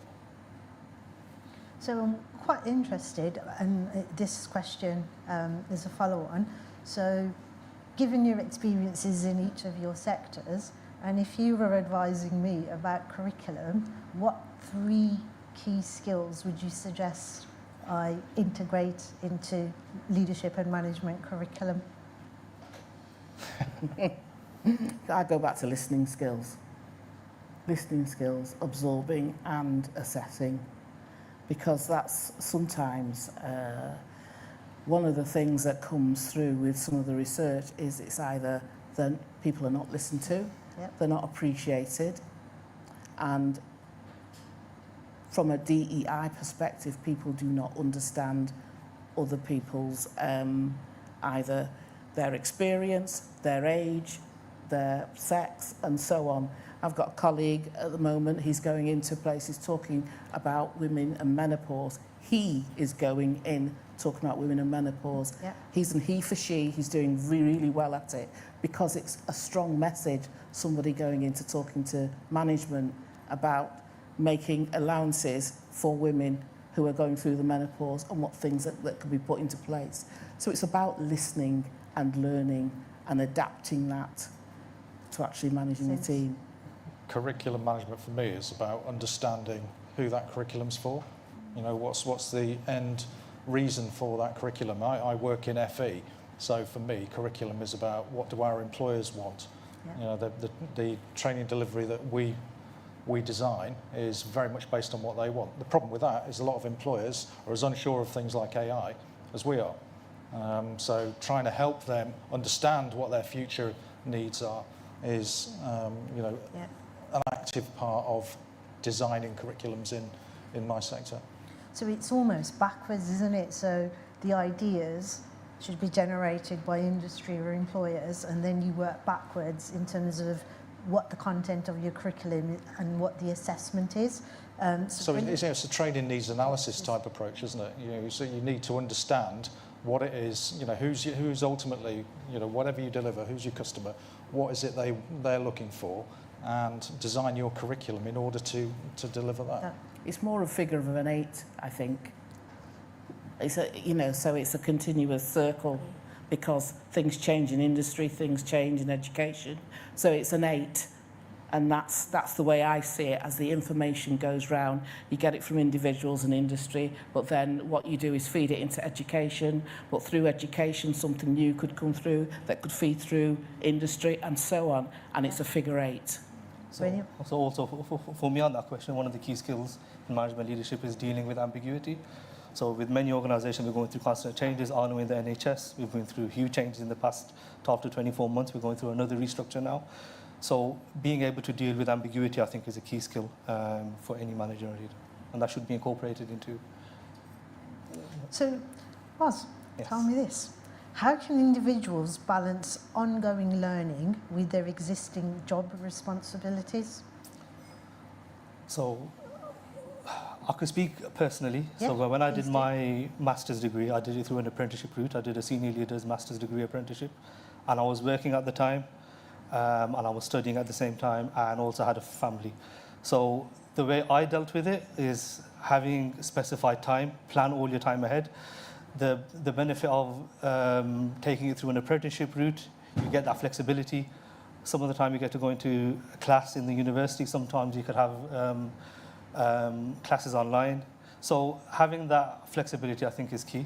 I think having a support system around you, I'm sure Ardern University have a very good support service for the students. So utilising all the support services that you have, make the most of your lecturers, of your teachers, because they are the ones who are ultimately teaching you, and they are the ones who are going to help you pass your course. So I think you mentioned earlier today something about Ubuntu, and that's about you learning from others. So if you could implement that, and if you could plan your time ahead, I think that's the best way to balance that. Yeah, Jean mentioned Ubuntu, which is something I used this week as well. I heard you mention it. Yeah, Ubuntu. Yeah, the Ubuntu, which is it's something that is South African, but it's universal. I am because of you who you are. For me, it's probably most of us in the room have seen the survivalist Ed Stafford when he's out in the middle of nowhere, and he's desperately trying to start a fire, and the hard bit is getting that initial ember. And for me, that's the difficult bit. If you can create that initial ember in someone, once that fire starts, they'll just go. They'll go. It's creating that initial ember, and there's all sorts of barriers to creating that initial ember. And one, for instance, is you don't know what you don't know. If a young person doesn't know what the opportunities out there, for instance, are, then they are not going to then become a lifelong learner. You need to help them remove those barriers, understand what type of opportunities. Yes, you can be anything you want to be, as long as you know that that's a possibility. You have to know that that's a possibility. And that young person is not necessarily going to know what they don't know. And that's a key part of it for me. Brilliant, thank you. And then in terms of workforce development, again, interested in your thoughts, your ideas about how employers can ensure they're providing the right learning and development opportunities for their teams. Well, you would hope most employers are pretty switched on in terms of what their future training requirements are, but I know from personal experience that's not the case. Okay. A lot of employers that you would think would know what their training needs are don't, for all sorts of reasons. Their lives are just as difficult to. They don't have a crystal ball either for how their industries are going. So it's literally. You talked about the figure of 8. Mm-hmm. You need to continually evaluate what you do to make sure it's meeting your organisational requirements and those individual their training requirements as well. So it's a continual process of evaluation and trying to understand the impact of what you've been doing. With the Zebra Partnership, one of the things we do is we collaborate with an organisation called Human, and the CEO's in here somewhere. I don't know where she is. Put your hand up, Anna Price. There she is, if you want to talk to her. And so one of the things that we will do is go into companies, because sometimes we talk about companies and organisations, and there's this big glass and chrome building, and they're not always like that at all. They're sort of SMEs, or even like micro SMEs, that need a third party to come in to evaluate and see what they, that phrase, you can't see the wood for the trees. Sometimes you want to do that, an organisation or a company wants to do that, but they cannot see the wood for the trees, and they need the help. And that's where, because Anna is like me, she's on the CMI Women's Board, so, we understand CMI, and we can go in and look for you look for that ember, that spark. You don't want it near wooden trees, but anyway, the analogy's going off elsewhere. But basically we can find out and spend some time with the staff to see what training needs are required. And we lean into what we know in relation to the CMI. Our favourite at the moment is walking the walk. Walking the walk. There's too many whitewashing, greenwashing, brownwashing, and people have to walk the walk, not stick a glossy brochure out there and hope for the best. Yeah. Brilliant, thank you. And then I think this is an interesting question, so it's for any one of you. So what do you think some of the common mistakes are that businesses make when trying to address the skills gap? Because all of a sudden we have these trends in leadership and management, as you mentioned, walking the walk, because with DEI, is it just a tick box? Are you going through a quota? So what do you think, and perhaps from your experience as well, what mistakes do businesses make when trying to address the skills gap? From my perspective, I think that too many companies are very xenophobic. They operate in the blinkers of how they've always operated, both in terms of their understanding of the skills needs, but also the type of business that they do. And I think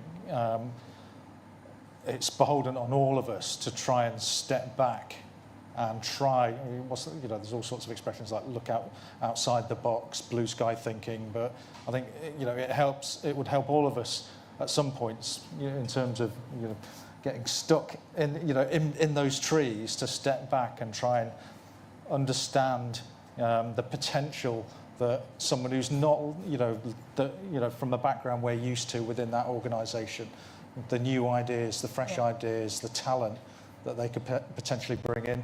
I mean, one thing that always strikes me is just how terrible we are at recruitment, because we all subconsciously recruit ourselves. Quite often people walk through the door and it's you make a snap 3-second decision or whatever it is based on your perceptions of what type of person fits that role. And if you can just stop yourself doing that, step out of that and listen to that person, understand their background, understand their potential, I think we'd all be better for it. Yeah, definitely. Question again. Because I'm leaning into Nick. Nick says stuff and I'm just going, yeah. Can I have the question again? Sure. So what are some of the common mistakes businesses make when trying to address the skills gap? Assumption. And you said the T word, trend. Yeah. Yeah? Always. Oh, that's the thing. Everyone's doing that now. Oh, the trend. Oh, DEI's being rolled back. They're doing it across the pond. Let us roll back. No, you don't. Because that's going to affect your bottom line. That's one of the biggest things that they do, is just not thinking for themselves, not looking at their company, not looking at their industry, and not leaning into what will work. They're looking at trends, and really they shouldn't be leaning into trends at all, because it might not be right for their industry or their sector. Okay? And, pink, we all like pink. We're wearing a bit of pink. But if one of you wore pink and it's not your colour, I'm wearing it because it's in fashion. Don't wear what suits you and what works for you. So yeah, that's one of the biggest things. And I'll say that when I'm in there with a company, I'll say that to the face going, why are you doing that? Good, yeah. Are they out there happy? Have you asked them? Yeah. So yeah. They've just got to be honest with themselves. Fantastic. Sorry, I'm really northern, so I'm just kind of really direct. So, from our perspective, it's not taking the views of the people who that role will impact the most. So from an NHS perspective, from a healthcare perspective, is not identifying actually what do the frontline healthcare workers need, what is the need in that particular area. Instead, we're dictated by what the senior management want, what the general national policy is. So it's about having a conversation with the stakeholders who have the most impact and who will be impacted the most by a person's appointment or by that particular job. So I think getting the feedback from them, I think, is important, and taking that into consideration in terms of planning is key. Yeah. Brilliant. This is one of my favourite questions because it touches all of us. So again, I'm just going to open it up. So how important do you think collaboration between employers, spoken a lot about, educational institutions. We're in one right now, and professional bodies, of course, the Chartered Management Institute. How important is collaboration between those three stakeholders in closing the skills gap? It's vitally important. I remember I had to be called in to, and it was from an academic point of view, and this was quite a while, I'm quite old, it was quite a while ago, and I was called into University of Manchester Institute of Science and Technology, and they had funding to create a thing, I'll tell you what that is in a minute, and they'd got to the end of the time where they had to actually present it, but they needed to present it to industry. So this is going backwards, so this is an education establishment that needed to present industry, but they hadn't connected it to industry. And it was an important thing. And so my job was to create an event where they could meet together. And I said, you need some speed dating. That's what you need to get them to actually connect with industry. What they'd created was, and I'm not very technical, I had to learn really fast, was to do with it was like a catalytic converter. So it had to be put in motor cars. It was something to be put in motor cars. Industry needed this to do, you heard Byron talking about his microfresh and what it can do. This thing was vital to industry. It was the bit that they didn't know. Their R&Ds weren't getting to it, but UMIS had this stuff.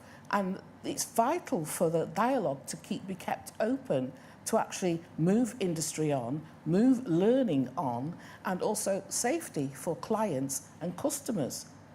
And that was just something I said, Department of Environment and so on, I had to work with them to get that out there. Now, I'm not a woman of STEM, I respect STEM, but I'm a woman of spreading the gospel, getting the information out there, campaigning, PR, marketing. That's what floats my boat. I don't care what it is, but just getting it out there, and that was my role to do that. So what I'm saying is it's vitally important, doesn't matter what the widget is or the thing is, for education, industry, to have the dialogue open, to ensure that you get the right people in the roles, but also as well, it's beneficial to the clients and the customers and the end users. Brilliant, thank you. I think we have a problem in this country, and we have had for a long, long time, and that's down to the fact we've got an education market. So, I use the horrible word neoliberalism. We have a system that's designed to make all of those stakeholders you talked about compete rather than collaborate. Yep. So we spend all of our time worried about the competition. We spend all of our time fighting over the same funding. Yep. And that situation only suits one stakeholder, and that's the government. It doesn't suit us in terms of making our businesses successful or sustainable. And the only way we can do that is if we genuinely collaborate. If I go to another meeting and it's just tea and biscuits, rather than there's some genuine collaborative outcome, I think I'll go mad. But in the education sector, that seems to happen all the time. The concept of genuine collaboration, because at the heart of a lot of us in this system, we're terrified of losing the little slice of the pie that we've got. And I think we need to move away from that. We need to start trusting each other as all part of the same system. So for me, the best example of those organizations working in collaboration is apprenticeships, and I've benefited greatly from an apprenticeship. Not only did I gain the qualifications that I needed to be in the position that I'm in today, I also got the real life working experience. So I think a collaboration between those organizations, I think a success story is the apprenticeship route, and it's a benefit to a lot of people, so the more the better, I say. Brilliant. And I'm going to keep with you, if that's okay. So we talk, and Anne, did a fantastic presentation about chartered managers' status. She quite correctly highlighted that we've got quite a significant number of workshops to take faculty and staff at Arden to become chartered managers. So quite clearly, chartered manager status is a key indicator of leadership excellence. How do you think or you can perhaps give us an example from yourself, how does it help individuals with career progression? So for me, it's helped me greatly. I did a bachelor's degree and I worked on the front line in cancer services. I wanted a bit more. I wanted to have a bit more of an impact. Yes, I dealt with patients on a daily basis, but I just wanted to have an input in the strategy, why we're doing some of the things that we're doing. So I did a bit of research and I found out that there's this management leadership apprenticeship, which is accompanied by the CMI, and you get CMI qualification, you get chartered management status. As a result of me doing that, apprenticeship courses opened up so many doors for me that I never thought would be. So since then, I've become a program manager, a project manager, an improvement support lead, and I currently run business and operations teams within the NHS. So I've managed to move up by about 5 or 6 bands just by the benefit of me doing this course and being associated with the CMI. So for me, it's helped me greatly. Yeah, I think, do you know what I mean? So I am a big advocate of apprenticeships. I tell my sister's in engineering, and I told her to look through the apprenticeship route, because personally, my view is, do we really need the traditional route of going down universities and without doing anything else? I personally think the way forward is apprenticeships. When I was coming up, a lot of the challenges students were facing was, we got the qualifications, but all the employers, they want experience. How can we have experience? So for me, the answer to that is apprenticeships, and I've benefited greatly from that. So I'd like to thank Anne and CMI and everyone for the opportunities there. Brilliant, thank you. And I'm conscious of time because I'm sure you'll have some questions in the audience, so I've just got 2 more questions. What advice would you give to professionals looking to gain Chartered Manager accreditation? My answer, I think, is going to sort of, probably shouldn't say this, but I've been a chartered manager for over 20 years. And it helped me recognise at the start of the role that I'm in now that the situation that I was experiencing in my induction process wasn't right. It just wasn't right. And an example of that was, part of my induction was a tripartite meeting where the person I was going to be reporting to sat with me and the people that would be reporting to me and told me, next to them, why they were so bad. Absolutely. And don't get me wrong, I knew that wasn't right, but, you know... Maybe you should have invited me to yeah, that. but on the, you know, straight off the back of my chartered management training, that gave me the confidence to call it out. And I actually blew the whistle on this character. And you know, my first year at the place I'm at now, I resigned 3 times. I didn't have any skin in the game. I thought, you know, so what? You know, I'll try and do some good. And if it comes back on me, so what?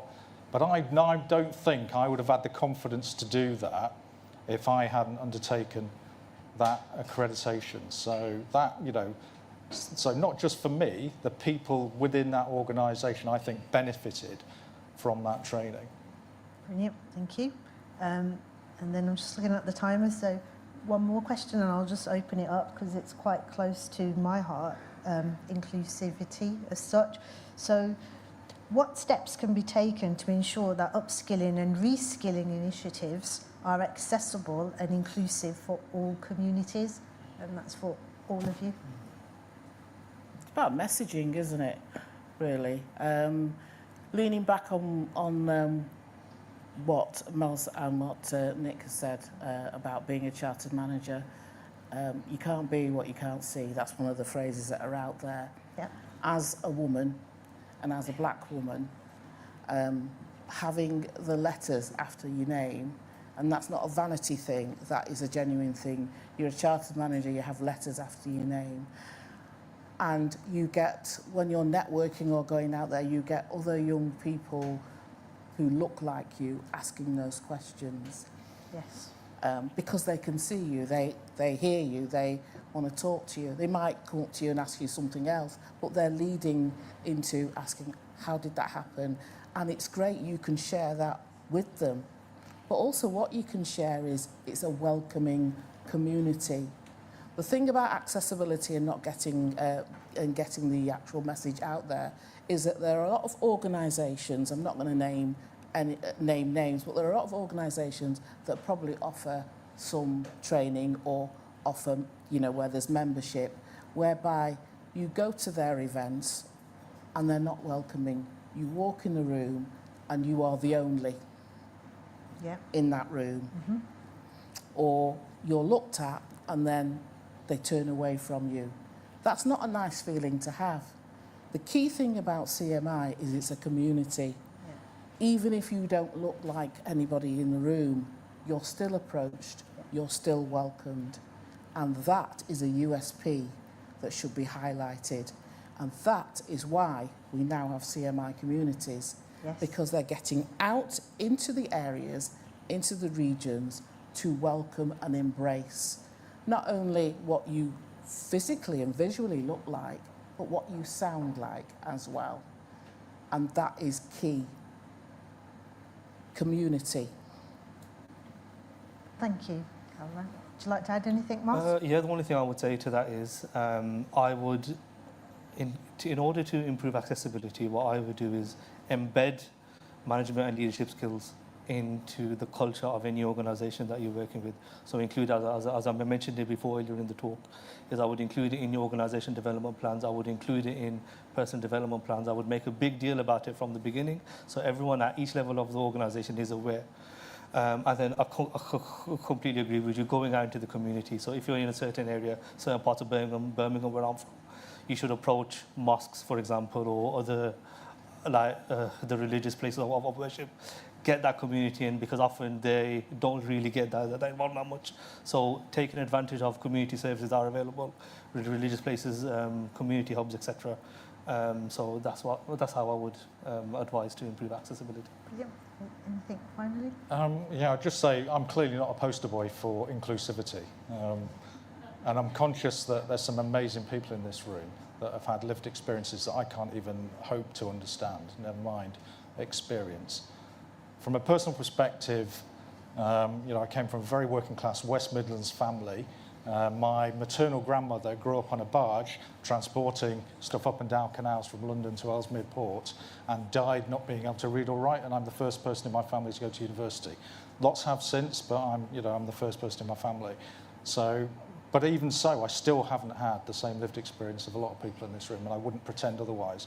But I think in this sort of environment where there's so many amazing people, it's easy to convince ourselves that the battle is won.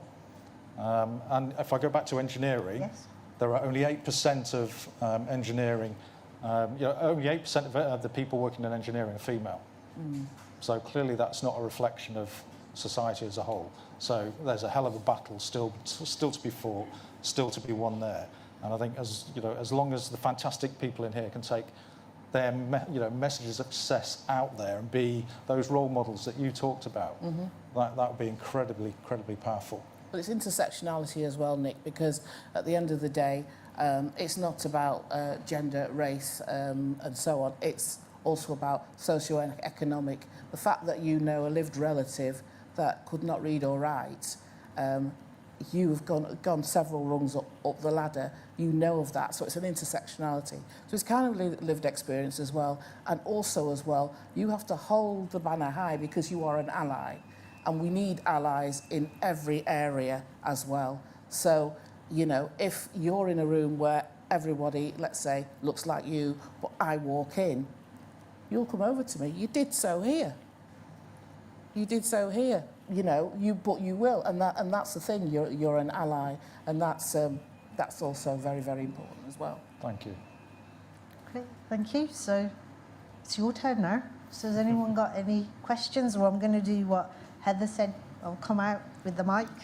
Oh, can I just say as well that Heather was my mentor. Oh wow.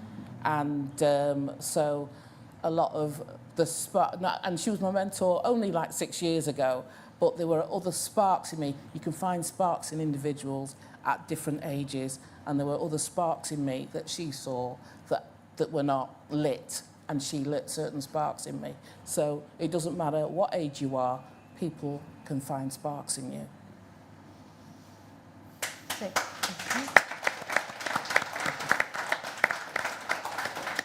So, questions? Thank you. Thank you. I'm Samir from Loughborough University. My question is about your the question around collaboration between the three stakeholders. Now, one cannot deny upskilling and reskilling senior leaders to be better listeners, like you mentioned, trained and not accidental managers, and leaders that empower and encourage you to be leaders of the future. Do you, in your opinion, believe that the closure of Level 7 apprenticeship would break that key link of collaboration between training providers, bodies like CMI, and employers at a level that could actually be key to youth reform and closing the skills gap? Sorry, a multi-layered question. No, can I? Yeah. I think it's a huge mistake, absolutely huge mistake. And I think the government are making, their logic is flawed. Their logic is flawed. They're looking at the apprenticeship system as a net zero thing, and it isn't. There's an easy way of being able to afford level 7s, and that's for the Treasury to stop taking £1 billion out of the apprenticeship levy. So in answer to your question, it's a huge mistake. That level 7 is no less valid than any other aspect of the apprenticeship system. Yes, I understand that young people are key, but to take out level 7 in that way is just a retrograde step, and there's an easy fix, and defunding level 7s is not it. Thank you for validating what I believe as well. Thank you. I was going to say, as you can imagine, I'm completely against that as well. I'm one of those people that benefited greatly from a level 7 degree apprenticeship, and I'd like to think that I've had a huge impact on the NHS or within the area of work that I've had. So taking away the opportunity from others, and I think I completely disagree with. So yeah, I mean, if I could change it, I would, and I could be a voice and an advocate for it, and I'll be communicating with the CMI just to spread my message, because I know it can be inspirational. It can be inspirational to other people, and if I share my journey, hopefully, something can be done. I can make some type of influence. Thank you. Any other questions? Easy one. Yeah, I'm really glad you said that as well. So I'm Kerry from Wolverhampton University. And one of the programs I lead is the Senior Leader Apprenticeship, so it's very close to my heart. One of the competencies in that particular apprenticeship is around workforce planning and talent management. And when we talk about it with the apprentices, skills gaps always come into the conversation.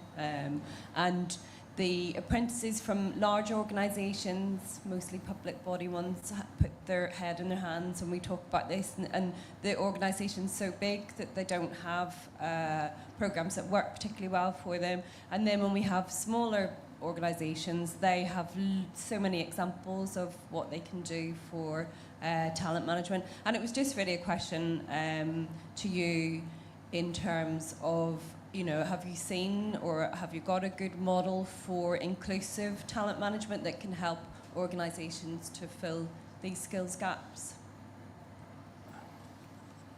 My personal experience, under the banner of talent management, if you find someone, an organisation that isn't afraid to appoint good people around them, you can put the banner of talent management over that.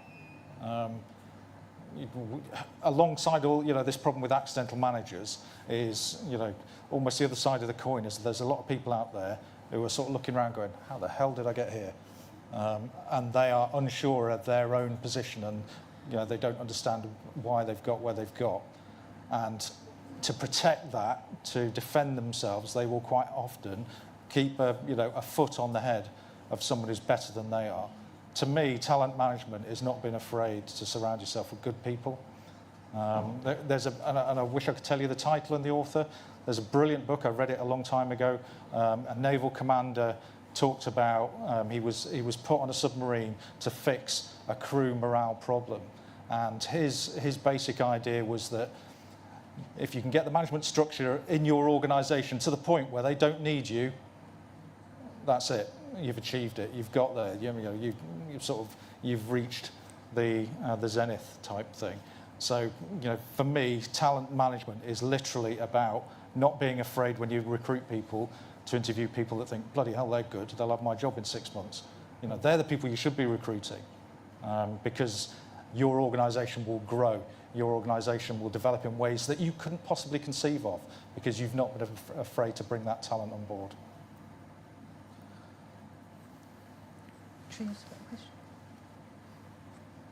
So whilst the mic is going to True, I work in the NHS, as I mentioned. We're a huge organisation. And so what I would advise and what I've seen is take advantage of the different areas within that organisation. So when you talk about talent management, if there's an individual who's lacking in a certain area or expertise, it's very easy within the NHS or within big organisations to approach that particular department and say, can I shadow you for a certain period of time, or can I join you for, like a month or so? So to develop those skills and then be able to access those people, I think is key as well. So that's what I would say to that. My question is probably a little bit controversial, but slightly linked to some of the stuff that Dilshad was talking about in terms of inclusivity. And there's recently been a lot of discourse around DEI and I'm going to do this in inverted commas, DEI hires, as it were, particularly coming from across the pond, where people from underrepresented communities, leaders, managers are in positions of influence, but now it's being coined as a DEI hire, particularly if things go wrong or they make a human error of some kind. And I just kind of wanted to get anyone's point on the panel. How do you think professional bodies like the Chartered Management Institute and other professional bodies can, I guess, help support, dispel some of this myth around like DEI, particularly for underrepresented communities? Well, there are things brewing in the background too, whereby CMI are pushing and working to push against any of the shenanigans across the pond. We're looking and debating about, well, we're not debating, but we're talking about where it's crept here and how to basically move around that so that we champion the organisations that are not rolling back. If you follow me on LinkedIn, I put, and because I was coming here, I put a post out on LinkedIn Sunday night, and that post was a car. And that car was a Ford car, and it's a men-only car that launched on International Women's Day, a men-only car. Can I just say it's a satirical advert, because what the advert says is, if you take away GPS, if you take away turning, power steering, rear view mirror, they're all created and invented by women. So my post was, okay, roll back DEI, give us back our stuff, because you ain't going nowhere. That's my post. Caroline Whitehead, LinkedIn, have a look. So the thing is with CMI is that we've got Walking the Walk that we launched at the House of Lords last year, February 2024? Last year? Yeah? Yeah. And so that's out there, but there are other things going on in the background because they know, and we know, that it's happening, and that there'll be something coming out. We're highlighting the ones that are looking at keeping the DEI, because we know, we can't argue, data is queen, and data says that DEI is better for an organisation and it's better for the working community. Can I say something? I'm not saying this on behalf of the CMI, because it's going to be quite controversial maybe. I'm not saying this on behalf of my organisation or any other organisation I represent, but when I saw the picture of Donald Trump high-fiving and hugging Conor McGregor, that made me feel physically sick. And I'm glad this is being live streamed. I've got 2 daughters. What sort of message does that say to them? Yeah. What sort of message does that say to them? And that, I don't need to really talk through the logic of that. When we've got a world where, that is out there, as long as we're standing up and saying, that is wrong, that should not happen, and we are doing our damnedest to, combat that, to overcome that, that's what we should be doing. Don't give oxygen to the negative. I like cake, you probably realised, but I like cake, okay? You got a cake, and a slice of that cake is not nice. It tastes bitter. You don't investigate on why that's, I'm not eating that slice. I'm looking at the rest of the cake. That's what we're doing, is looking at who's doing it right and the rest of the cake. I like my analogies, sorry about that. Thank you. I think we had a question there. Hi there, it's Lucy again.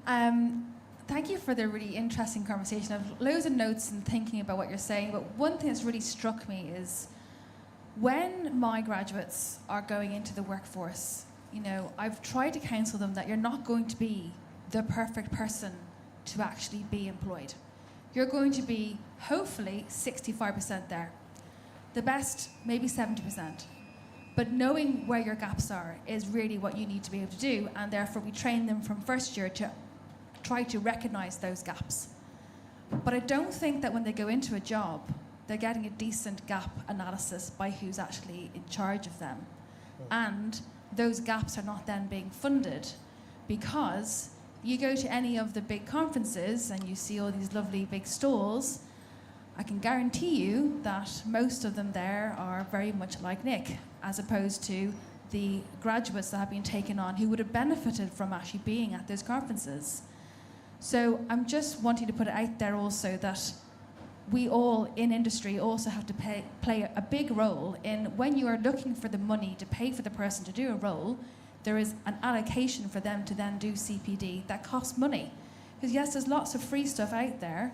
This has been great, by the way, I really enjoyed my day. But just, you also need to make sure that they get onto those chartered kind of programs and things and get supported to actually do that. Do people think about that? Maybe in this room they do, but I don't know if it's more of a wider thing that people do that when they're looking for how much money to put towards that role. I think there's something else that needs to go alongside that, and it's not a monetary thing. Psychological safety. You've got to allow the people who are accessing that to make mistakes, to potentially fail a course, to find their feet within an organisation. If you don't have those two things alongside each other, you're not going to spend all your money, because people are going to be terrified of doing something maybe a little bit outside of their comfort zone and not achieving. It's great that you're doing that as well. And when you're preparing them, that is really great. I mean, I was quoted by the CMI talking about when people apply and look at jobs and, they can cover 65%, 75% or whatever. And it was a gender thing that I was talking about. But I really think that in relation to, their skills gap, etc., that it should be something like an environmental policy, like the other things out there, that it should be attached to that if there's a skills gap, then that's where their development comes in. It should be, I don't know, like second nature. We're employing somebody, so we need to have money aside to actually help them get from point A to point G. Like putting on a seatbelt. You get in the car, you automatically do certain things. And that's what I think from a recruitment point of view. We've got a question from online. What advice do you have for leaders wanting to create an inclusive culture but are not sure where to start? So, I mean, what I would say is have a look at your existing organisation development plans, have a look at your existing strategic plans, and see whether you can incorporate some of that in there from the beginning. As I mentioned it before, I feel like, in particular for management and leadership skills, I think it should be incorporated into everyone's business as usual. So incorporate that into your personal development plans, incorporate that into your appraisals, and incorporate that at all levels. And I think that would be helpful and go a long way. Make them time-bound and make them measurable. Smart. There you go. I'd make it even more simple than that. Care about people and treat everyone with dignity and respect. Brilliant. So it's gone red on the timer there. So I just want to thank the panel. Absolutely excellent discussions. Hopefully you'll be taking something back with you. So on behalf of Arden and CMI, let's show our appreciation. Thank you. Thank you.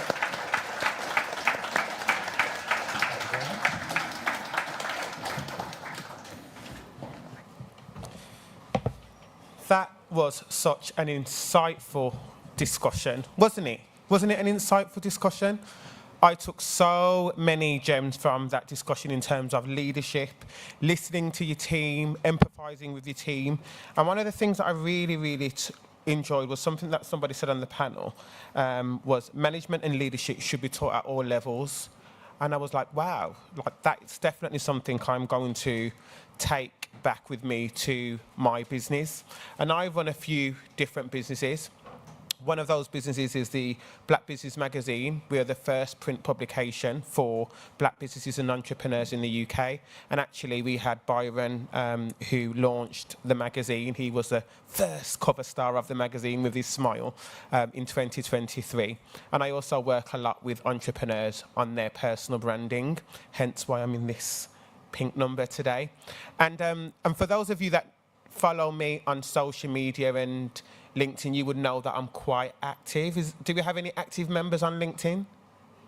Yeah. Oh, good. So this will be a breeze for you now. This will be a breeze. So I need you to humour me. So can everybody stand up, please? Just stand up. Yes. So I hosted the CMI conference in 2018, was it, Dilshad? Going back some time, and we did a selfie, and it was a static selfie.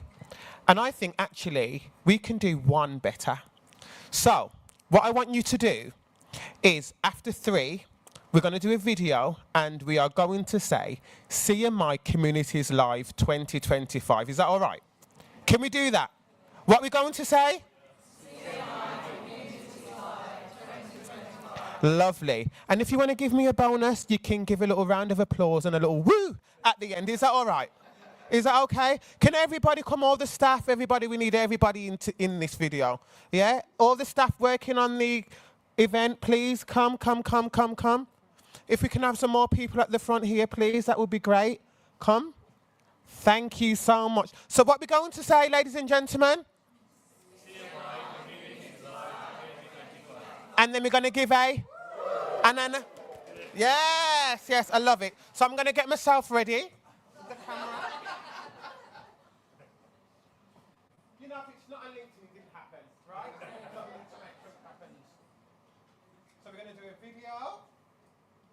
So after 3, we're going to do it, okay? So 1, 2, 3.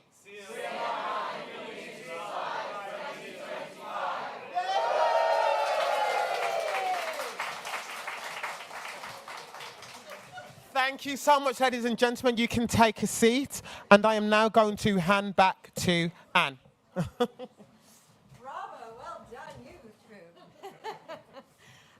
So, a fabulous day, really interesting discussions, a great morning where actually I and the Duchess spoke to so many of you, and she was so impressed with everybody that she spoke with and all of the stories.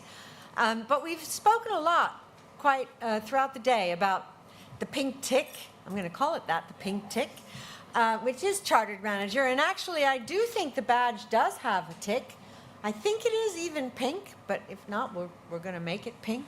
And it is such an accolade, and the panel's thoughts on what chartered meant to them and their thoughts about embedding management and leadership at every level. This is absolutely what we believe in CMI. It's what we've proposed to the NHS, by the way.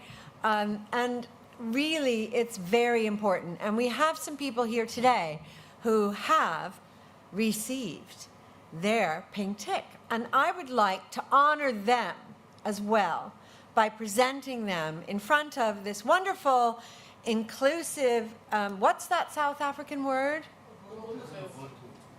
Ubuntu community, so that you can applaud them and congratulate them on their achievements. So without further ado, I think we have 6 of them. 7. So we're going to welcome them one by one to the stage, to come up and get their certificate. No speeches, so it'll be swift. So thank you.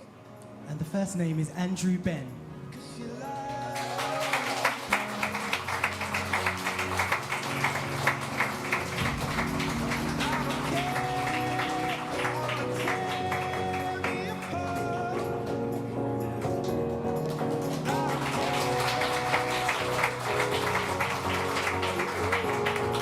Jenny Cook.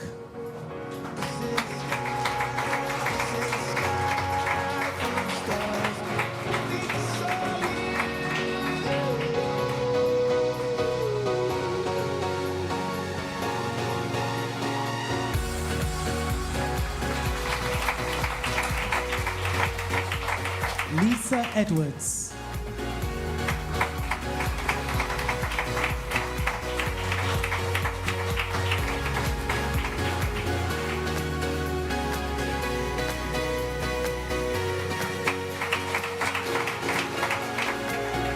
Oliver Lever.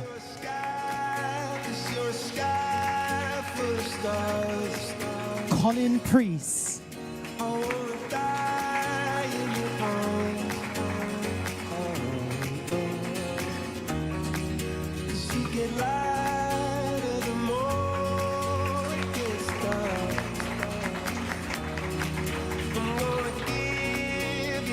Victoria Talbot.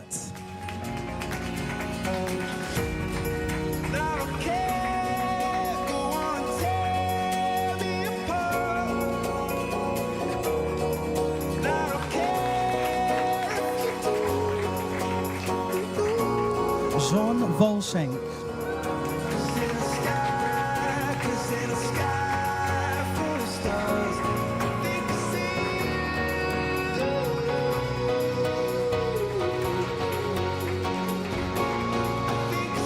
Nick Wiley.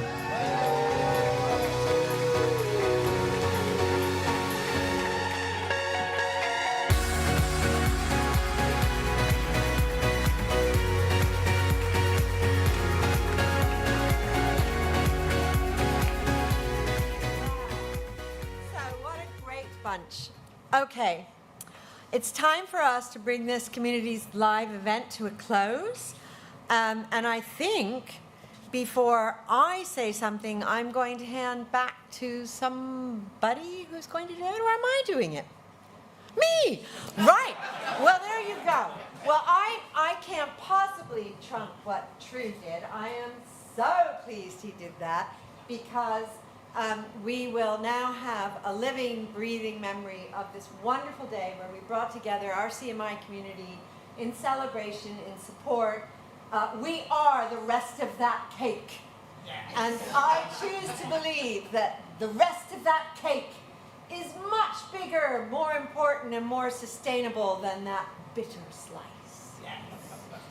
And as long as we support each other and take forward our good intentions to the communities not only in this room, but outside of this room, I want to remind you all that it is within your gift to take the messaging within this room, the belonging that you felt, the values that you felt, and take them with you. Take them home to your family, take them to work tomorrow and every day. And that would be my message, because that's how we're going to make this cake bigger.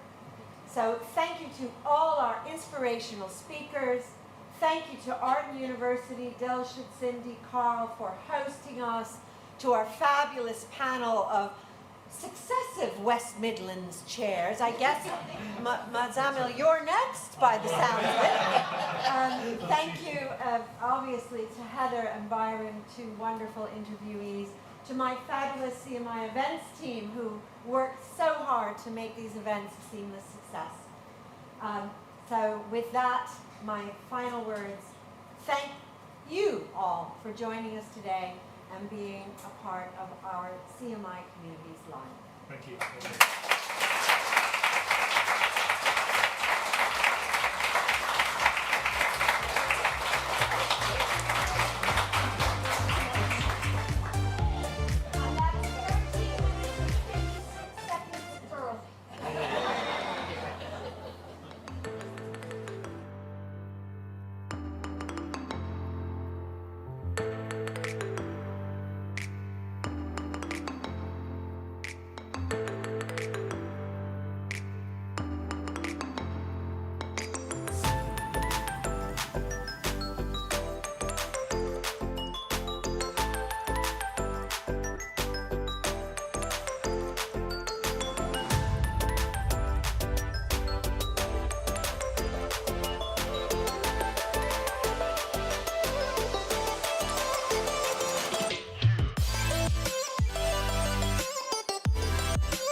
Don't forget, as a CMI member, you can find the latest management and leadership insights at managers.org.uk.